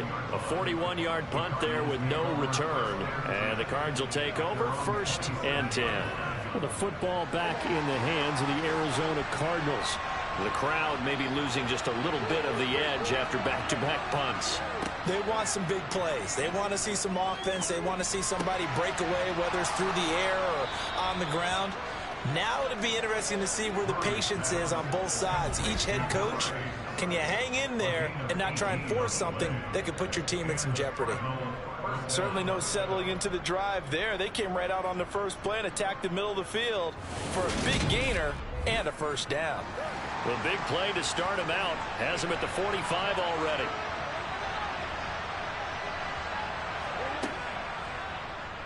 Murray now running left off the option. It'll be a pickup of 5 on the keeper. It's 2nd down.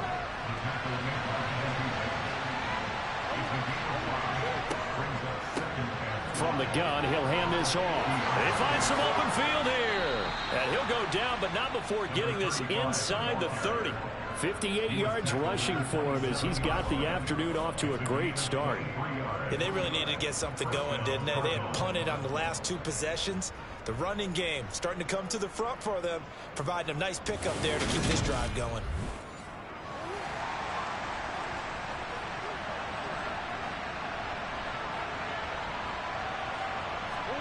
First down, Murray. Got his man complete over the middle. That's Warner. And they've got this down to about the 12-yard line. Well, coaches always talk about finding balance on offense. I don't think you can get much more balance than this. Big-time run, big-time pass. A 1-2 combination. Looked pretty good. How about that? Let's see if they can continue to take that kind of a punch, though. From down at the 12, it's 1st and 10. Murray going to throw. He's got his man. It's caught in the end zone. Touchdown, Arizona. Rondale Moore with touchdown number 8 on the year. And the Cardinals are able to answer the early 3 points and take a first-quarter lead. And he just did get those feet in there on the side of the end zone. Well done. Probably the exact size foot necessary, because I think if he had another half size, that catch doesn't count. And he's able to get it in, and it counts for a touchdown. Point after here coming up.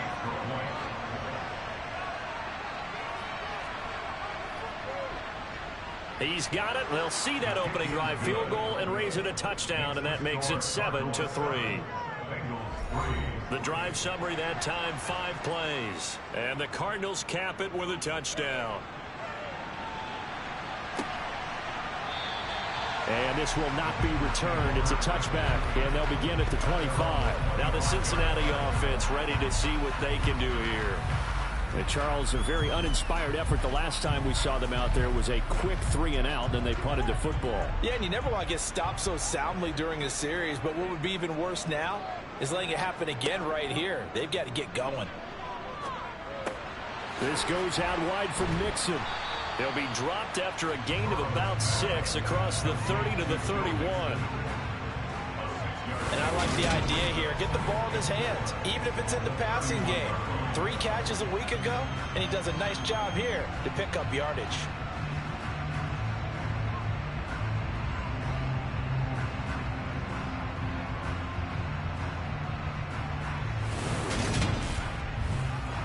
They'll come up now 2nd and 4 from the 31. Burrow looking to pass. And he's got his man in stride, complete. And he'll be taken down as that will take us to the end of the first quarter of play. After 1, 7-3 the score on EA Sports.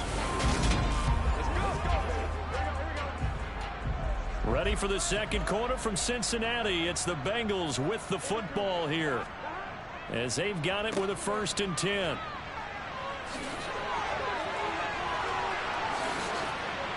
Now he's going to get this all the way down inside the 35. Good yardage.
And they will not have time to get another play in here as time has run out on this 3rd quarter. We'll return with more after this. You're watching the NFL on EA Sports. Back now in Cincinnati. It's Cardinal football. They're also out in front of the scoreboard as we get set for the 4th. And he'll get this down only to the 18. The run only got a yard. Here's 2nd and 9. Now Murray. He'll try and set up the screen. It's complete. And he'll get nothing out of that one. Nothing on the screen that time. Now it's 3rd down. As a defense, you're more balanced when you're in zone coverage because you're able to keep your eyes on the quarterback and see the play develop in front of you. You're able to keep the quick pass in front of them and stop it right at the line of scrimmage. Hands it off out of the gun. And he's going to be stopped well short of what he needed as the tackle is made at the 18-yard line. Just a 1-yard pickup there, and it'll be 4th down. So here we go. Maybe the biggest kick of the game forthcoming. This will get the lead up to 7. And his kick here is good. And the drive will wind up yielding 3. But from a defensive perspective, though, I think maybe they're saying, hey, we did what we needed.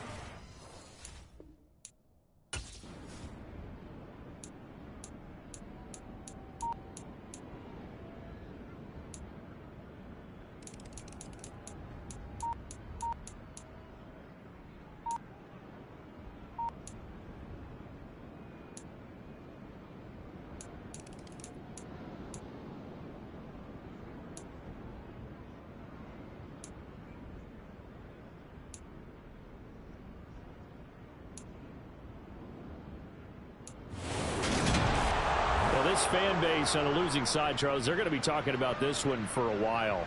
They ultimately decided to try to come up with a touchdown on that last play when all they needed was the field goal to force overtime. Yeah, and the reasoning behind it, that's what we're all waiting to hear because sometimes there's things that we don't see on the surface. Did the coach feel like, you know, if he tied the game, they couldn't go any farther, they had too many injuries? I'm not sure what was going on there, but I'm with you. I'm stunned they didn't try and kick the field goal there. So for the Cardinals, they get the critical victory to move them to 9-7 now.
Man, we got a lot of playoff implication games. Oh, let's look at the injury report real quick. We almost share that season recap, man. Dawson, damn. I don't think Bill make him play out, y'all. Complete PCL tear. Shit. Commanders, Cowboys, Dolphins. Okay, we got some Travis Hunter.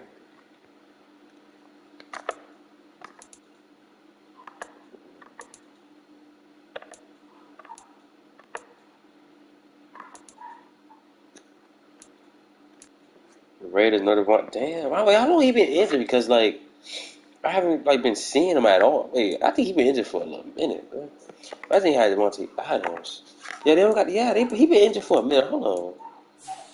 Yeah, he been injured for a little minute, y'all. Cause I ain't see him since like a long time. He been injured for a long time, y'all. Season stat. Yeah, he been injured since week 5. Yep, he been injured for a long ass time. He's still going. He missing the whole. He out for the pretty much for the rest of the season. Yeah, damn, that's crazy. Yeah, so imagine he had Devontae Adams. That would be injured since week 5, man. He's still fractured hip. He's still gonna be out for the rest of the year, pretty much. Damn. Bears having a good season. You know, it sucks that they don't got Devontae Adams.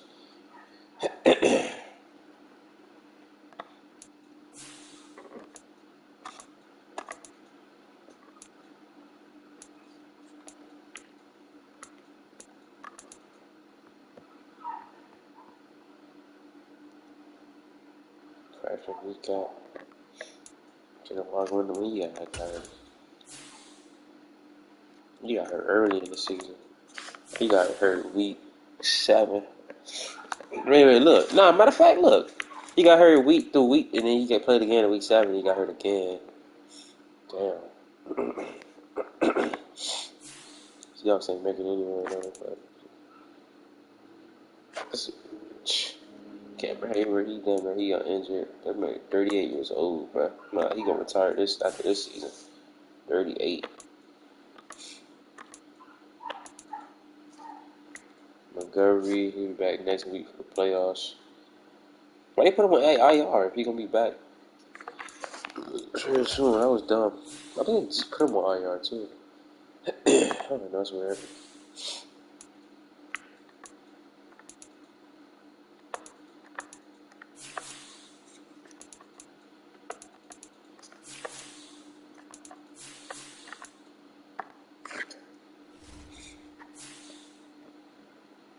Yeah, like I said, we got a lot of playoff implication games, y'all, that I kind of want to like go ahead and like start simming. You know what I'm saying? Like, okay, first we can start off with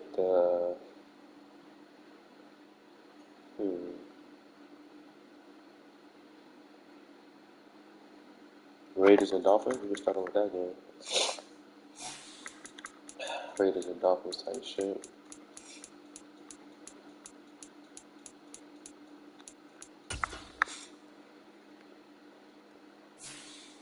After I, it's a pretty weak team, we're gonna get off and we're gonna take a look at the playoffs. Yeah, let's just get into this sim session. We're gonna be skimming through the whole game, y'all. So we ain't gonna be, wasting no time.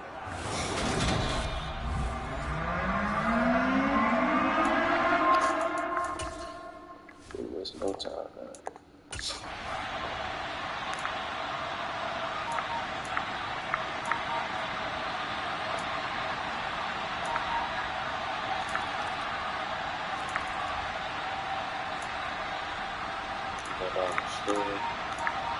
I think I'm running the worst defense. I got Raiders winning this game.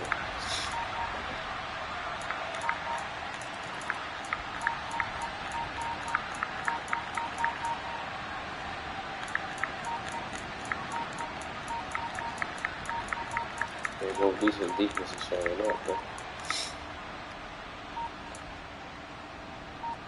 Some penalty there. Nice there. Halftime. 36-6. Off the scoring over 2. They get it. They're driving down the field the other way. They score again. Another turnover, I think. They're trying to end their season off strong, so it's the Dolphins. It's a more important game for the Dolphins than it is for the Raiders. Another pick, Marcus Johnson, the rookie. He got a chance to win that deep one, defensive rookie of the year. I remember I'm not gonna win that type of my opinion, though.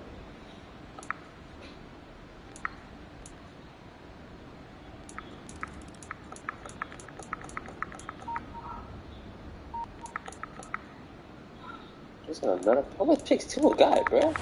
So this one a victory for the Las Vegas Raiders. And we talked so much about the turnover battle determining who wins and who loses. This game, no exception. They didn't turn the ball over at all, and they go on to victory. They look like a smooth operation in this one, didn't they? Because you look at every facet of the game, they handled their business. Offense took care of the football, converted it into points. Defense took the ball away, gave it back to the offense. Special teams, right there with them. That's the type of game a coach is going to really love and value. And when they show the film, they have to be careful not to give out too many kudos and kill their motivation going forward. So for Las Vegas, a victory in Week 18 gives them a final mark of 13 up and 4 down. And now they'll await the final seeding for the playoffs ahead. Meanwhile, for Miami, it's a tough loss to take as they'll finish things off at 9-8. And they'll get their shot at playoff football as they'll be on the road next week as a wild card. All right, y'all. First game up. Next game.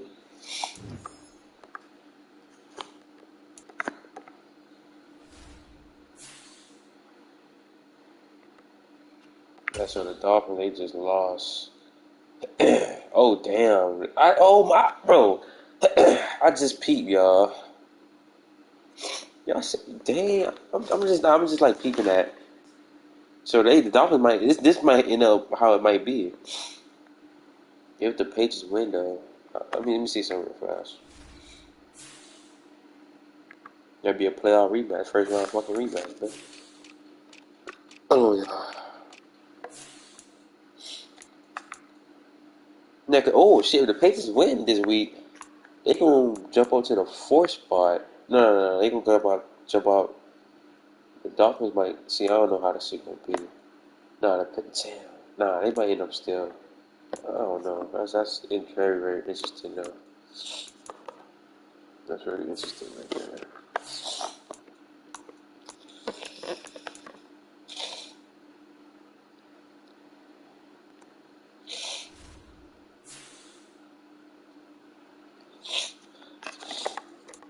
Alright.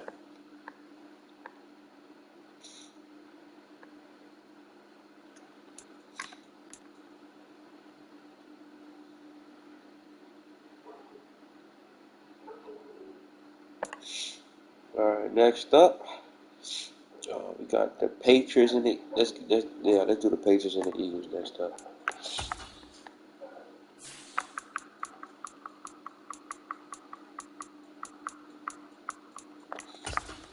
The Patriots and the Eagles.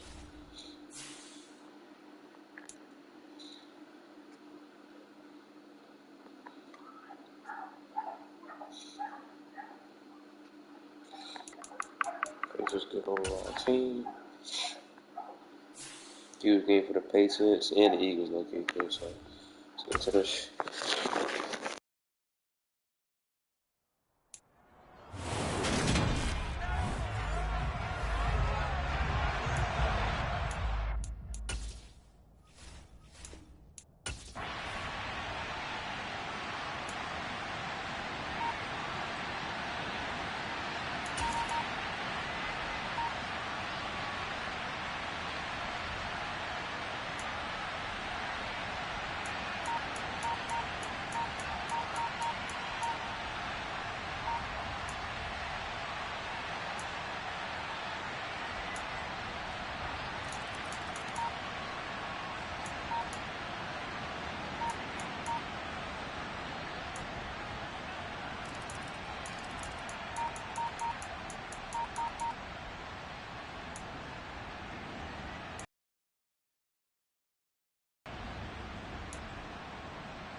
On 1st and 10, it's Hurts. It's caught on the right side. It's Smith. And he gets us inside the 10 to the 9. It's also a gain of 9. Throwing again on 2nd down, but this time it's incomplete. 9th play coming up here on this drive. This is 3rd and a yard. Throwing is Hurts. And this is going to be intercepted. And the Pats are going to get the football here as the ball will come out to the 20. Well, field goals probably aren't going to cut it at this point. This was touchdown or bust, and unfortunately for them, it turned out to be bust. Yeah, they're feeling like they've got to.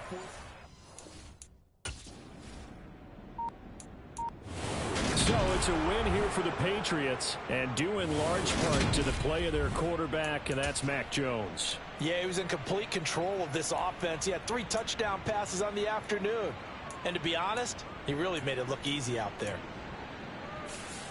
So for the Patriots, they do get that 10th win of the year as they finish up at 10-7 overall. And that is maybe not exactly what they were hoping for, but a better than average season nonetheless. Meanwhile, for the Eagles, the loss could be an impactful one as they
Oh yeah, so the rest gonna be a surprise. I ain't gonna cap.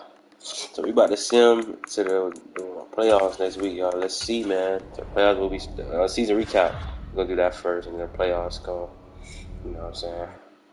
All right, so let's look, y'all. Let's see, man. So the Titans, they lost their last game 20-17 to the Jaguars. They got an injury, so let's see.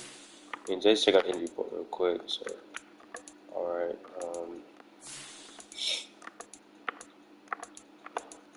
The Cardinals got a lot of shit.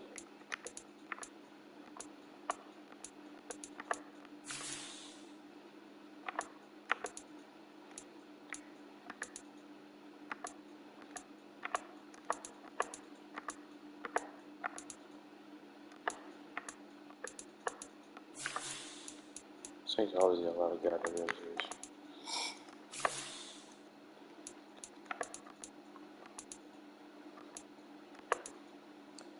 All right, so but yeah, we're gonna take a look at the 2027 playoff bracket, y'all. Let's get into it. All right. Oh, so the Steelers had lost and the Bills won. Okay, I knew that would happen, low key. So the Bills, okay. Oh, the Eagles. Damn, the Eagles went on a losing streak. It was at the 2, now they at the 5. Cardinals at the 3 now. Okay. 49ers went down to the 7. Cowboys still right here, and then the Packers sneak in. Wow. Okay. Packers look to make noise. Clean up, reclaim the NFC once again, bro. Like how they been doing.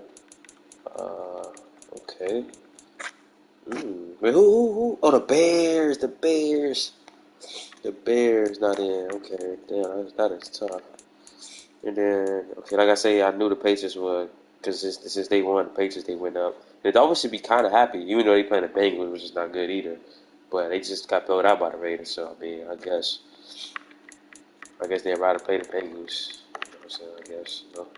But anyway, yeah. So the Pacers will be playing the Raiders at home. Bengals and Dolphins, Colts, Bills. So that should be pretty interesting right there. Colts and Bills. And obviously the Chiefs with the 1 seed, the Panthers with the 1 seed. Um,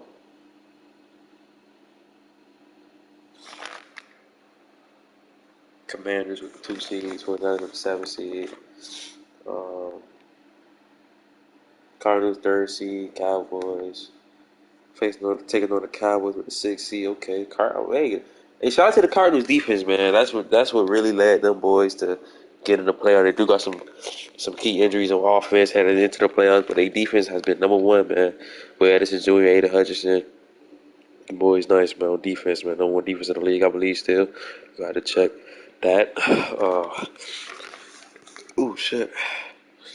Um, yeah, and then we got the Packers sneaking in, man. They gonna be playing the Eagles. So yeah, all right. I guess I'm not gonna go over really none yet because this is not the season recap stream, so I'm not really gonna be going over like, what I'm saying, certain shit. Because there's no point, what I'm saying. But we could, what I'm saying, preview these playoffs though. We definitely could do that. So first up, I'm gonna tell y'all. Yeah, matter of fact. So yeah, let's go over these games. So we got the Bills and the Colts, man. Bills and the Colts. No, let's go. Let's go over. Let's go over the NFC first. Fuck it. So we got the Bills and the Colts, y'all. So hold on.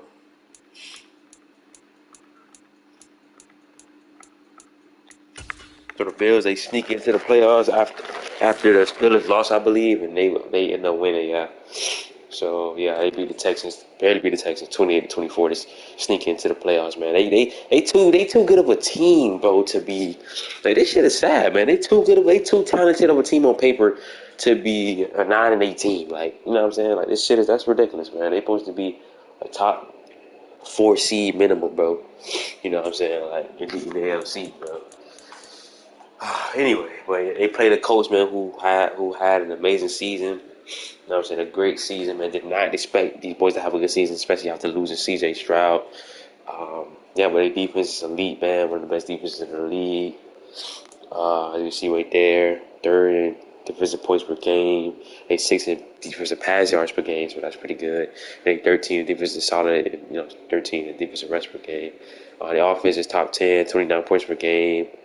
Passing offense could be better. 20. It's just solid though. 24 is not the best though. And their run game is very good. Obviously with Jonathan Taylor. My bad. I went to the wrong side. I thought I was on the coach shit. But yeah, obviously their run game is good with Jonathan Taylor and shit like that. So you know what I'm saying. Who had 1,500 yards this past season? Damn near 1,600 yards. 17 rushing TDs. And 5 yards per carry, so he's been amazing. So obviously, the Bills defense is going to have to start with him. The Bills was 22 in defensive rush yards per game, so that's kind of concerning. That's kind of pretty concerning right there. And a passing yards per game was 2nd worst in the league, 31st. So obviously that is not good. They barely just beat the Texans, damn it. So.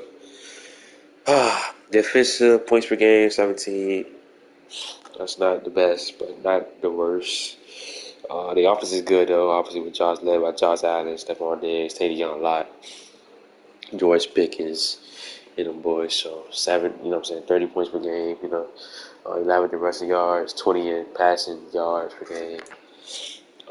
So rest is good. Like I say, the defense for the Bills ranked 30th. They number 2 in sacks though, and 6 in takeaways, but their defense is ranked 30th. So that's not good. But they could get to the quarterback. They proven that. But it's a good old line though. But obviously guys led by like Jack Sawyer, Greg Ruscio.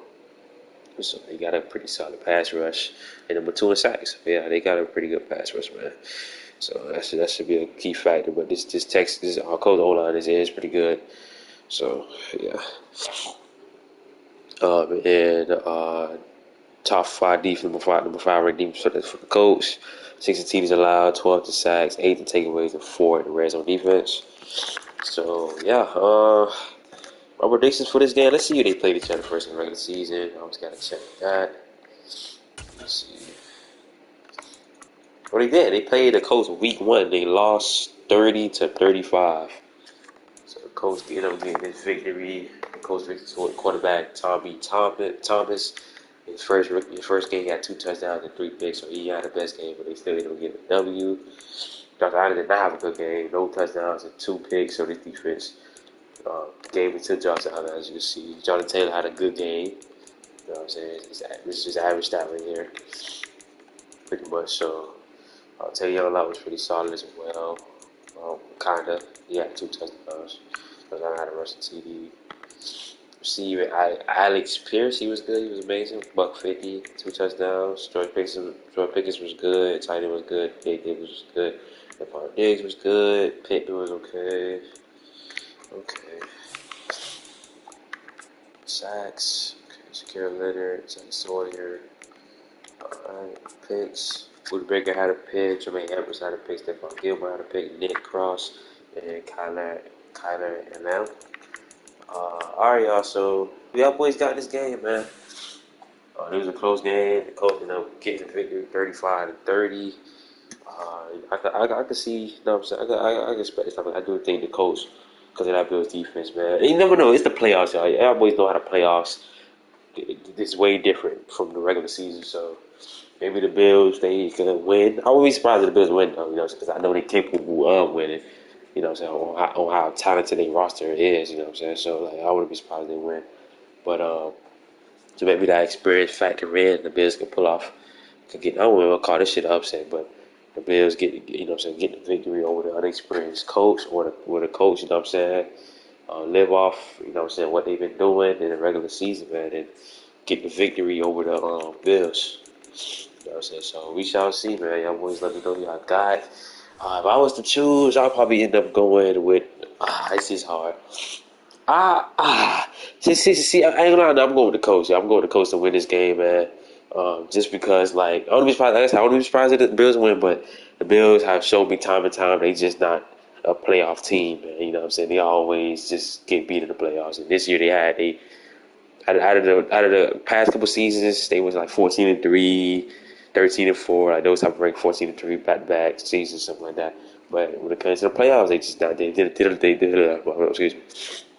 They just didn't look the same, man. So, and they lost to the Texans last year, who was the first year in the playoffs. So, the Colts is a better team than the Texans right now. So, yeah. So, I got the Colts, man. I don't think the Bills gonna get it done. Like I said, I wouldn't be surprised they get it done, but I think the Colts will get it done. Jonathan Taylor is gonna go crazy. I think Tommy Thomas in his first game, man, will be pretty solid. He did have 3 picks against his team in week 1, so, but I think he have learned, you know what I'm saying, learned type shit from this from pretty much from that time. So I think I think he'll be solid type shit, you know. I think he'll be solid, bro. So yeah.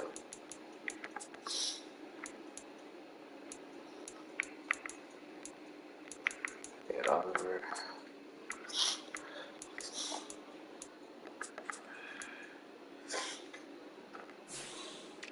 Yeah, so I'm going with the coach, man. And I think the defense will be pretty good too. I ain't gonna count. Yeah, the defense will be good, man. Gilmore, he'll have a pick. You know what I'm saying? This game. I think Clark, Wade, Payne, DeForest Buckner, they all gonna make plays on that D line. You know what I'm saying? They face a takedown loss, so that's gonna be tough, but I think they'll be good. They do got a rookie QB. You know, Tommy Thomas, man. I said he had three picks in that game, but I think he'll be solid still. Hold up.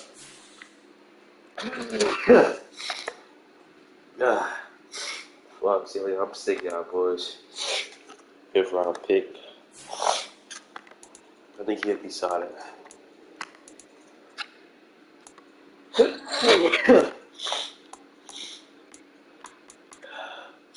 It's basically the high tech season try to lead for them boys to make the playoffs finally. That's kind of crazy. I ain't gonna lie. Yeah, so I got the Colts though winning, man. This game, moving on. Next, we got. Hello, y'all. The Bengals and the Dolphins. Okay, the Bengals kind of had a disappointing season. I mean, they still got a 3 seed though, but I think they could be better. Always on Joe Burrow, one of the best quarterbacks in the league. To the 7, they wasn't bad, but they could have been. They're gonna get back to the AFC Championship game, possibly a Super Bowl. You got to go back past the Dolphins to do so, though. The Dolphins' defense is not good. 27 points per game, 29th pass yards per game. They 29th defensive pass yards per game. And they shit. I see the Bengals got the #1 pass in the offense, so that's Joe Burrow should have his day with the secondary. Even though the secondary is pretty talented, you know what I'm saying, but they should have his way with the secondary. They wasn't good all year. The Dolphins passing offense is good as well versus this not so good secondary for the Bengals. But y'all boys already know the Bengals secondary in the playoffs. When it comes to the playoffs, they get right. So I suspect I got the Bengals winning this game. I think they secondary, their defense will be good. You know what I'm saying? Good. Pass rush will be good. Defense will be good. And I think they end up winning this game. I think they end up winning this game here. Yeah, I got the Bengals winning, man. I think Joe Burrow gonna have his way with this secondary. Yeah, hold on, I my stomach hurt. They play the Dolphins. The Bengals play the Dolphins. Oh, so they did. Okay, so yeah, I got the Bengals winning. All right. No, I'm saying. Then we got the Patriots and the Raiders. Raiders first time in the playoffs in a little minute, man. They got a talented team. No Devontae Adams pretty much for the whole season. So they did it. They did this we're here without Devontae Adams, man. So that's pretty impressive. But a lot of greens and yellows, man. A lot of greens. All right, two good defenses. You know what I'm saying? Two solid offenses. Okay, that's all I like to see. That's all I like to see. I want to take away defense for the Raiders. Oh, I'm with.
Uh, is that the Pacers field, man? Let's see if the Pacers play them in the regular season. Ooh, excuse me. I don't think so. The Raiders play the Patriots. No, they didn't. Okay. Oh, they did not.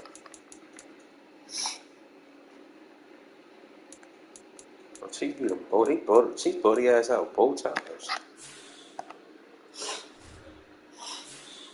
Alright, anyway.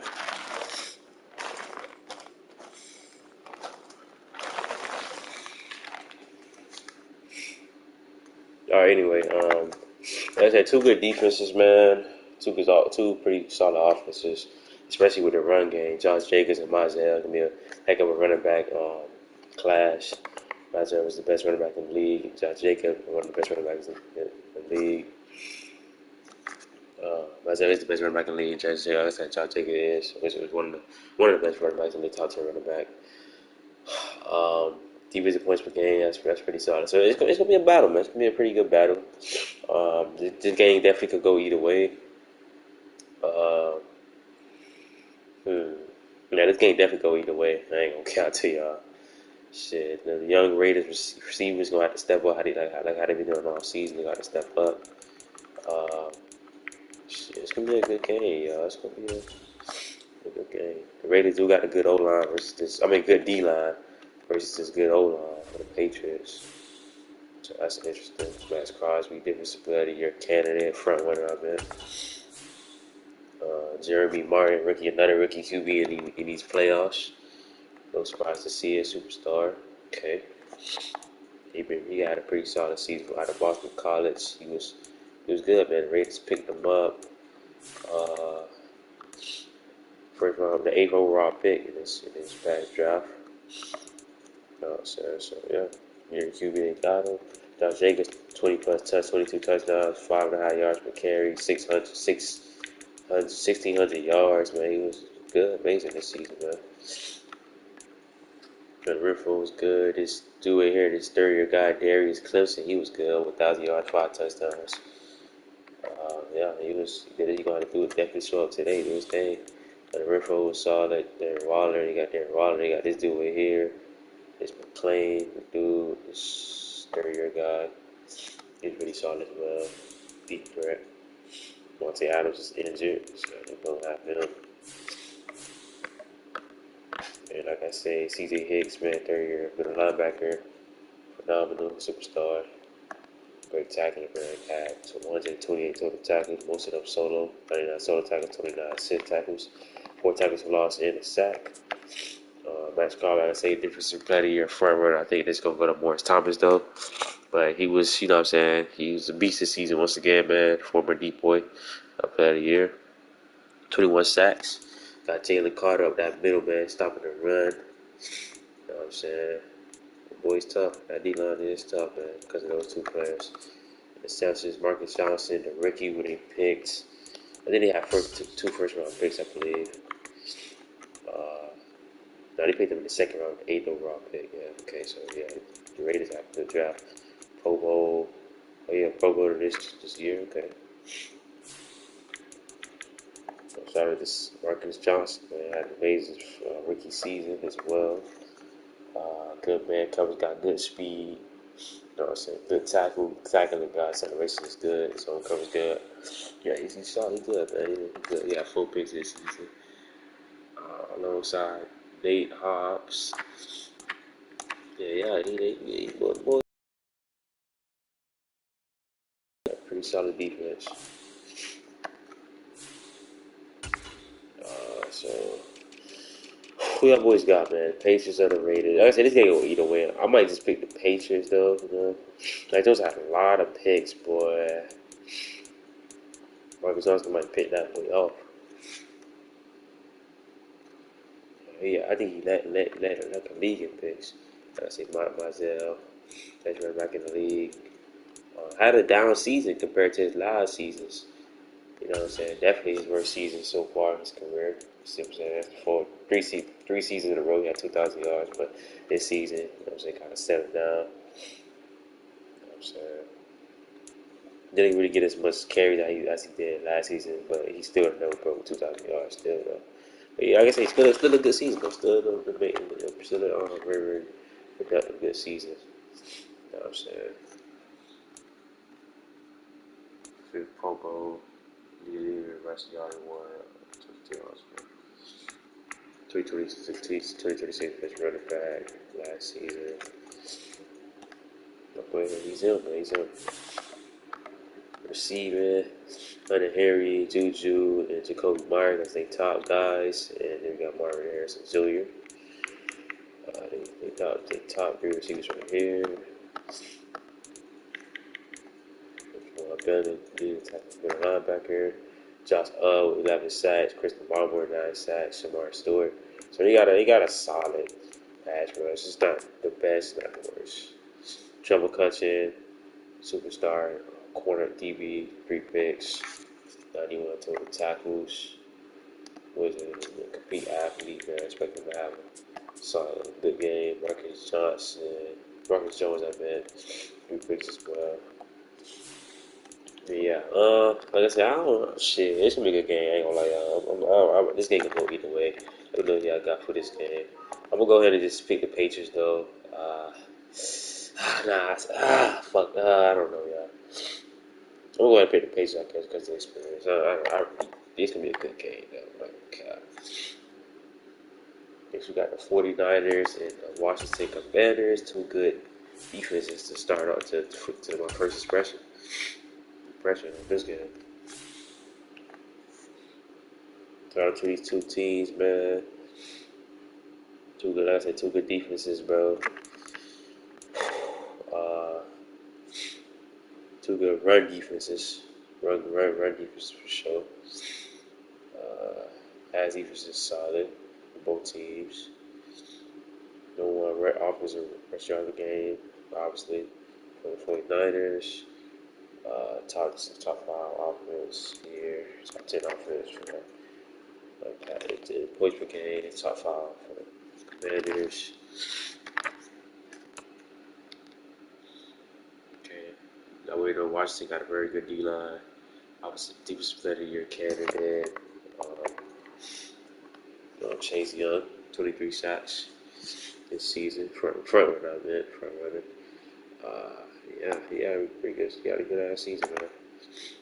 Very good season. So let me know who y'all got. 49ers and the Commanders. Good game. But they played each other too. And the Commanders lost to the 49ers in Week 15, Monday Night Football, 30-24 was the final score. But Dyson had a good game. Trevor Lawrence did not have a good game. And I ain't gonna lie, and I got 49ers, bro, because Trevor Lawrence, he never have a good game in the playoffs. Like, he always throw at least 2 picks, bro. So I trust him with Jackson more. But yeah, I got the rate. This gonna be a close game though. Should be a good game. It's gonna be close.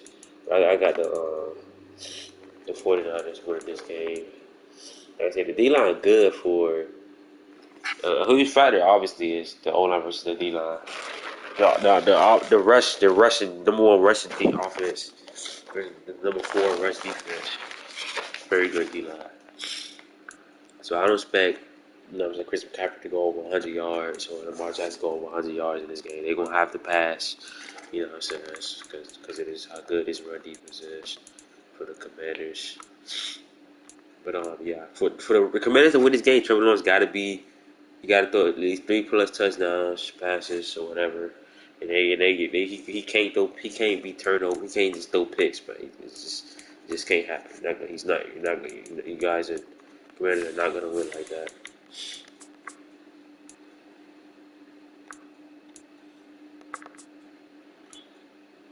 Davis Ward and Hufunka got those picks. So yeah, he gotta protect the football, man. Yeah, it's gonna be a good game. Winning that, like I said, 30-24. It's at FedEx Field. You know what I'm saying? Commanders at home. Got the 2 seeds taking on the 7 seeded 49ers. So I'm gonna pick the 49ers though. I just don't trust Trevor Lawrence in these playoffs, man. If he have a good game though, I feel like the Commanders could definitely win, but No, especially because I don't think the 49ers gonna get off to. I don't think they. I think they'll get up. I think they gonna get off to a slow start because they're not gonna really be able to run the football. Like I said, because of the Commanders rushing running defense. So I think they Trevor Lawrence and the Commanders offense could definitely take advantage of that. I feel like that'd be a good factor of them winning this game. But so that's a close. It's a toss up. It's a toss up who will win this game. I'm gonna go with the 49ers though. I wouldn't be surprised if the Commanders win. I'm gonna just go with the 49ers though. Then we got Dallas and the Cardinals, man. Cardinals #1 defense. The reason why they even in the playoffs, to be honest, because if it wasn't for that #1 defense, they would not be in the playoffs right now. They taking on the Cowboys, man. So two talented teams. You know what I'm saying? Like I say, Cardinals #1 defense. The offense is bottom tier, not good.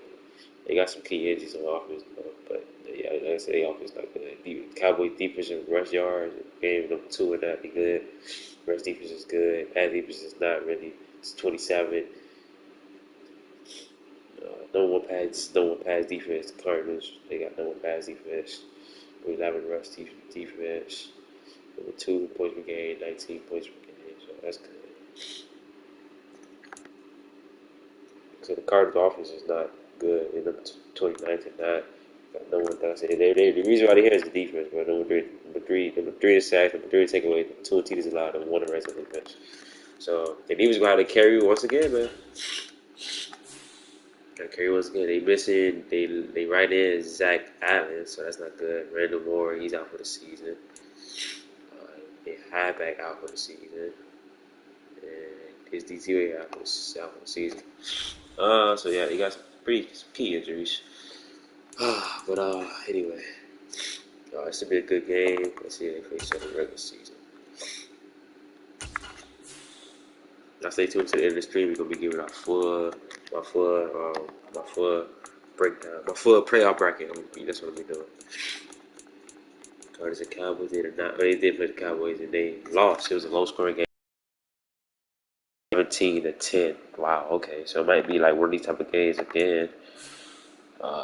Prescott 2 picks, 2 touchdowns. Scott Murray wasn't good. Running, Roy Cooper, Randall Moore's out for this game. Murphy Brown might step up. It might be a boring, shitty, low score game. Mike White's 2 sacks. I said Simmons out 8 Hutchinson.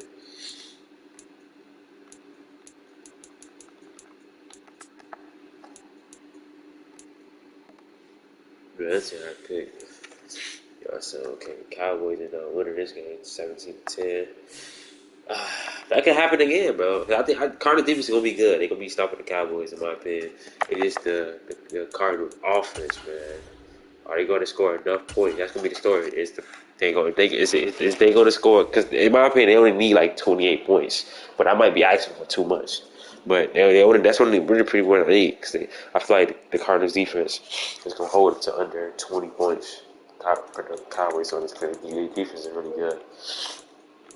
But they don't really got no weapons on offense, bro. Kyler Murray, they got a solid O-line. They built in the draft, Justin James and stuff. But the only receiver threat is Marquise Brown, literally. You know what I'm saying? So I can see a scenario where they don't score, bro. I'm not saying they don't score, but obviously, they should get some points up on the board. But they don't got a receiver threat for real, bro.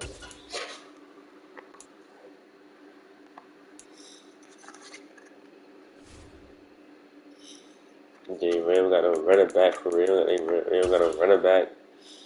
A rookie running back. So shit.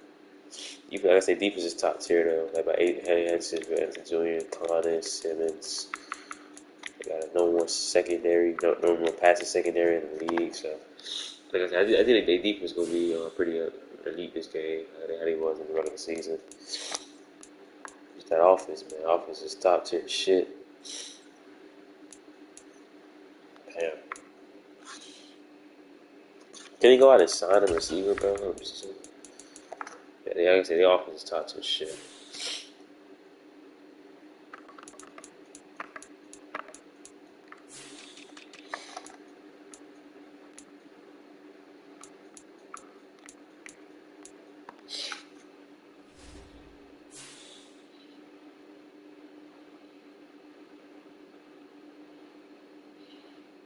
Yes, we'll see.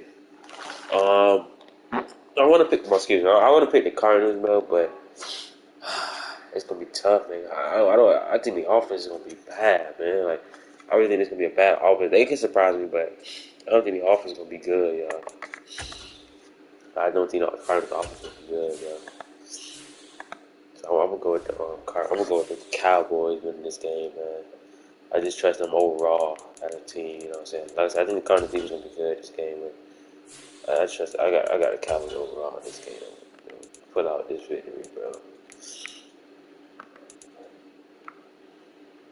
They don't got Randall Moore. That was their leading receiver. So they only got Marquise Brown, bro. Literally, everybody else is pretty shit.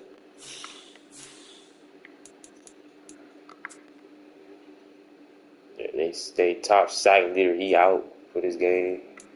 That's pretty tough. I didn't know he's a top sack leader. Sack Allen.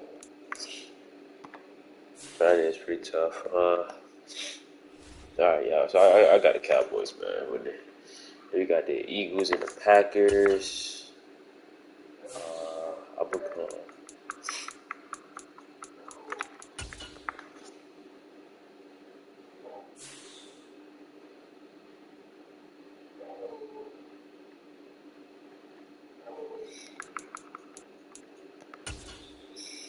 Packers at home too, man. This is very lucky for the Packers to get this opportunity right here. It's one of the last game of the season against the 49ers, 30-24. Pretty clutch, man. Yeah, Packers they're not a good overall team though. Like I said, this is luck. They rushing offense, their defense is not good. I mean, their passing defense is not good, and the top Eagles is top 5 in that. The offense top 5 in that, and Eagles got a good rushing defense. Top 5, number 5. Number 1 to give away. Okay, they said they don't give away the pause, so that's good. They got 4 turnovers. We'll see. That's a good stat right there. Don't turn the ball over like that. Number 7 to sacks. That's pretty much it. That's good for the Packers, really. Okay, yes. Shit.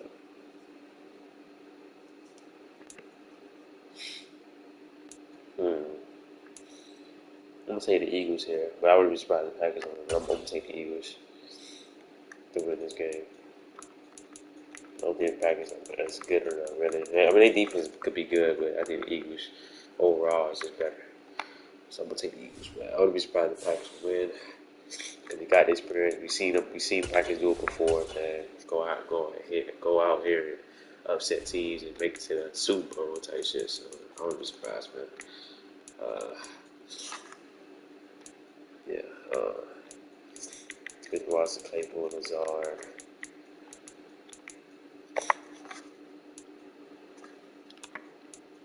Clark Jair, Mike Hilton, Stokes, Sean Gary, Quay Walker, Savage.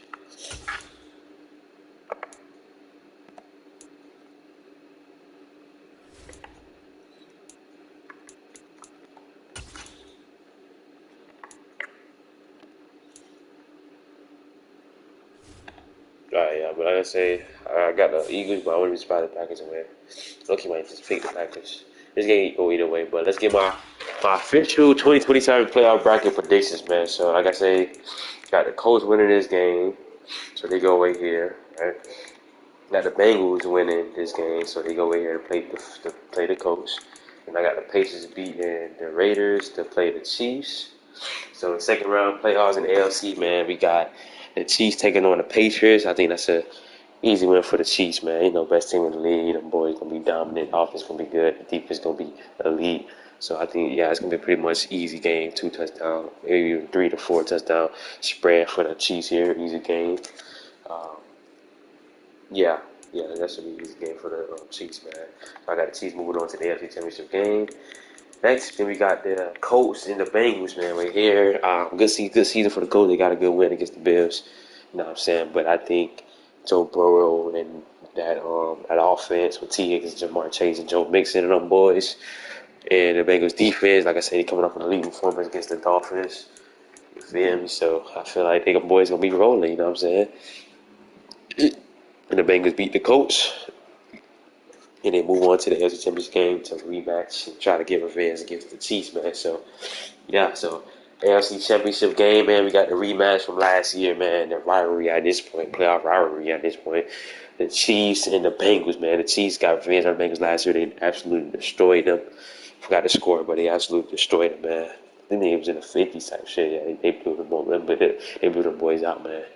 And I think the Chiefs get the victory again, man. Like I said, this year the Bengals wasn't all that 10-7, but they, you know what I'm saying? It was a good run, man. But I'm gonna go ahead and pick the Chiefs, man, winning this game, heading back to the Super Bowl, trying to win.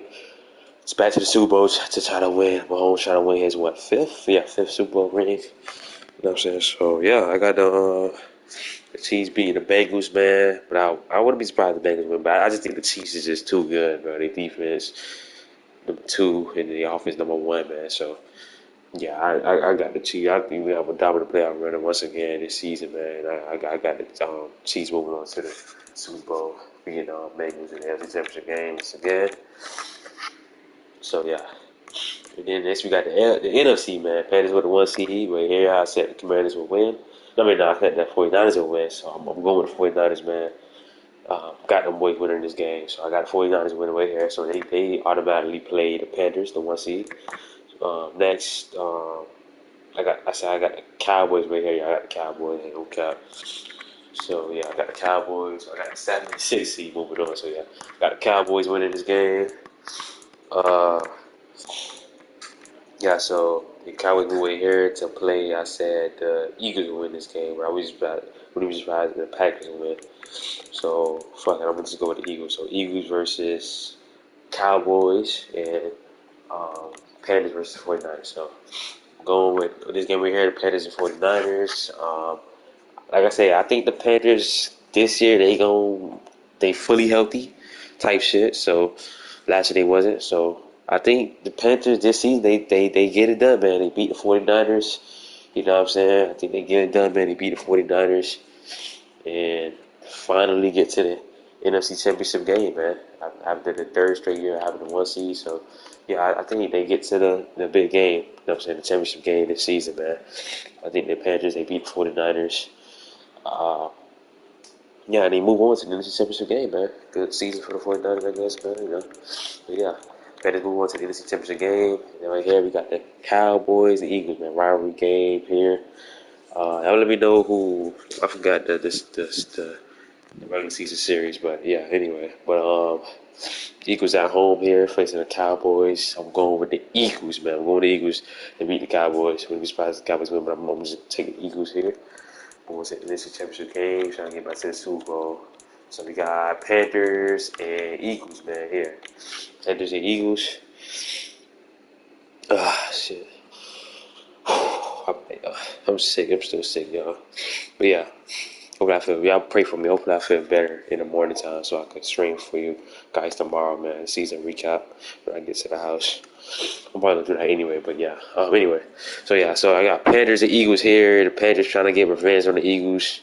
The Eagles beat them last season, 26-23. A field goal game winner type shit. So. Hey, this year, man, like I say, I think the Panthers is this. I think for like this is their year, man. They went 15-2, 16-1, something like that. Yeah, I think this the Panthers' year, man, to finally get to the Super Bowl. They got the talent on both sides of the ball. Very, very good, good season type shit. So yeah, I got the Panthers, man, moving on, beating the Eagles, man, but I think they beat them in the regular season too. But let me check. Let me fact check that real quick. So it give me more confidence type. You know what I'm saying? Give me more confidence. Excuse me, that they gonna beat them. Oh shit. So I think I watched that. Yeah, they did. 30. Oh yeah, they did. In week 11, 35-10. So yeah, I got the Panthers beating the Eagles, man. I watched this game. Yeah, they beat them boys. They beat them boys, man. Yeah, so I'm going with the Panthers moving on here, man. I don't think it's gonna be a blowout. I think it's gonna be a closer game, but yeah, I got the Panthers winning, moving on to the Super Bowl, man. So we got the two top seeds, two number 1 seeds, man, in the AFC and the NFC, the Chiefs and the Panthers battling it out in this year's Super Bowl, man, 2027 Super Bowl. And obviously, man, it's been a good season for the Panthers. You know what I'm saying? But obviously, I got the Chiefs, man. Best team in the league. I think it'll be a good game. I don't think the Chiefs will blow the Panthers out because they got a good ass team. But hopefully, both teams can stay healthy. Hopefully, all teams can stay healthy throughout these playoffs. Don't want to see no injuries, no key injuries, no injuries at all. Matter of fact, but obviously, but yeah, like I say, I think the Chiefs got it, y'all. The Chiefs gonna end up winning back-to-back Super Bowls once again. Mahomes gonna win his fifth. And yeah, man, he's moving closer to be the GOAT. You know what I'm saying? So, yeah. I'm going with the Chiefs, man, to win this year's Super Bowl once again. I think it'd be a good game. Caleb Williams versus Patrick Mahomes versus Caleb Williams.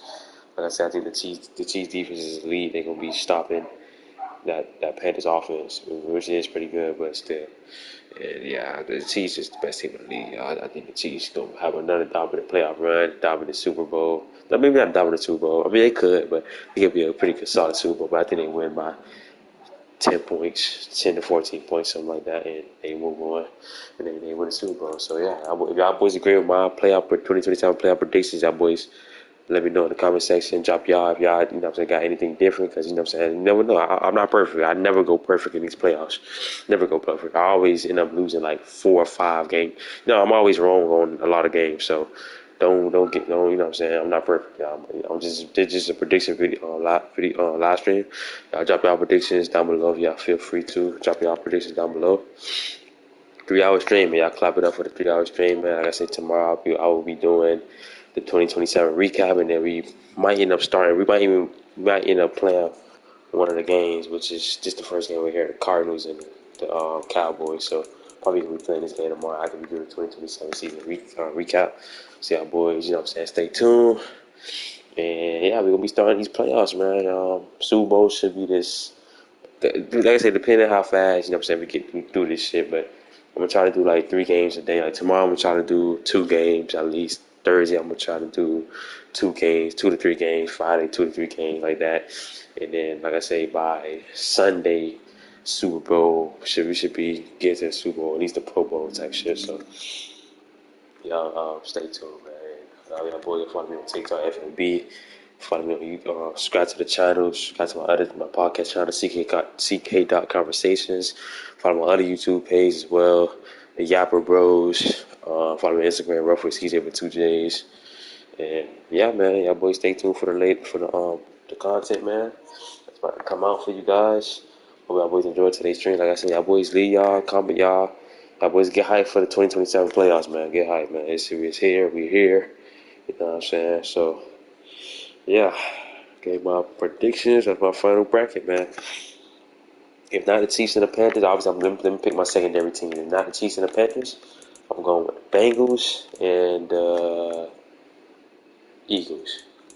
If not the Bengals and the Eagles, I'm going with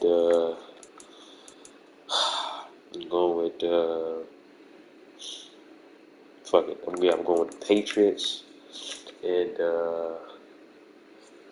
probably the Niners. Yeah. So yeah. Anyway, yeah. That's the end of this video. I was enjoyed it. I'm out, y'all boys.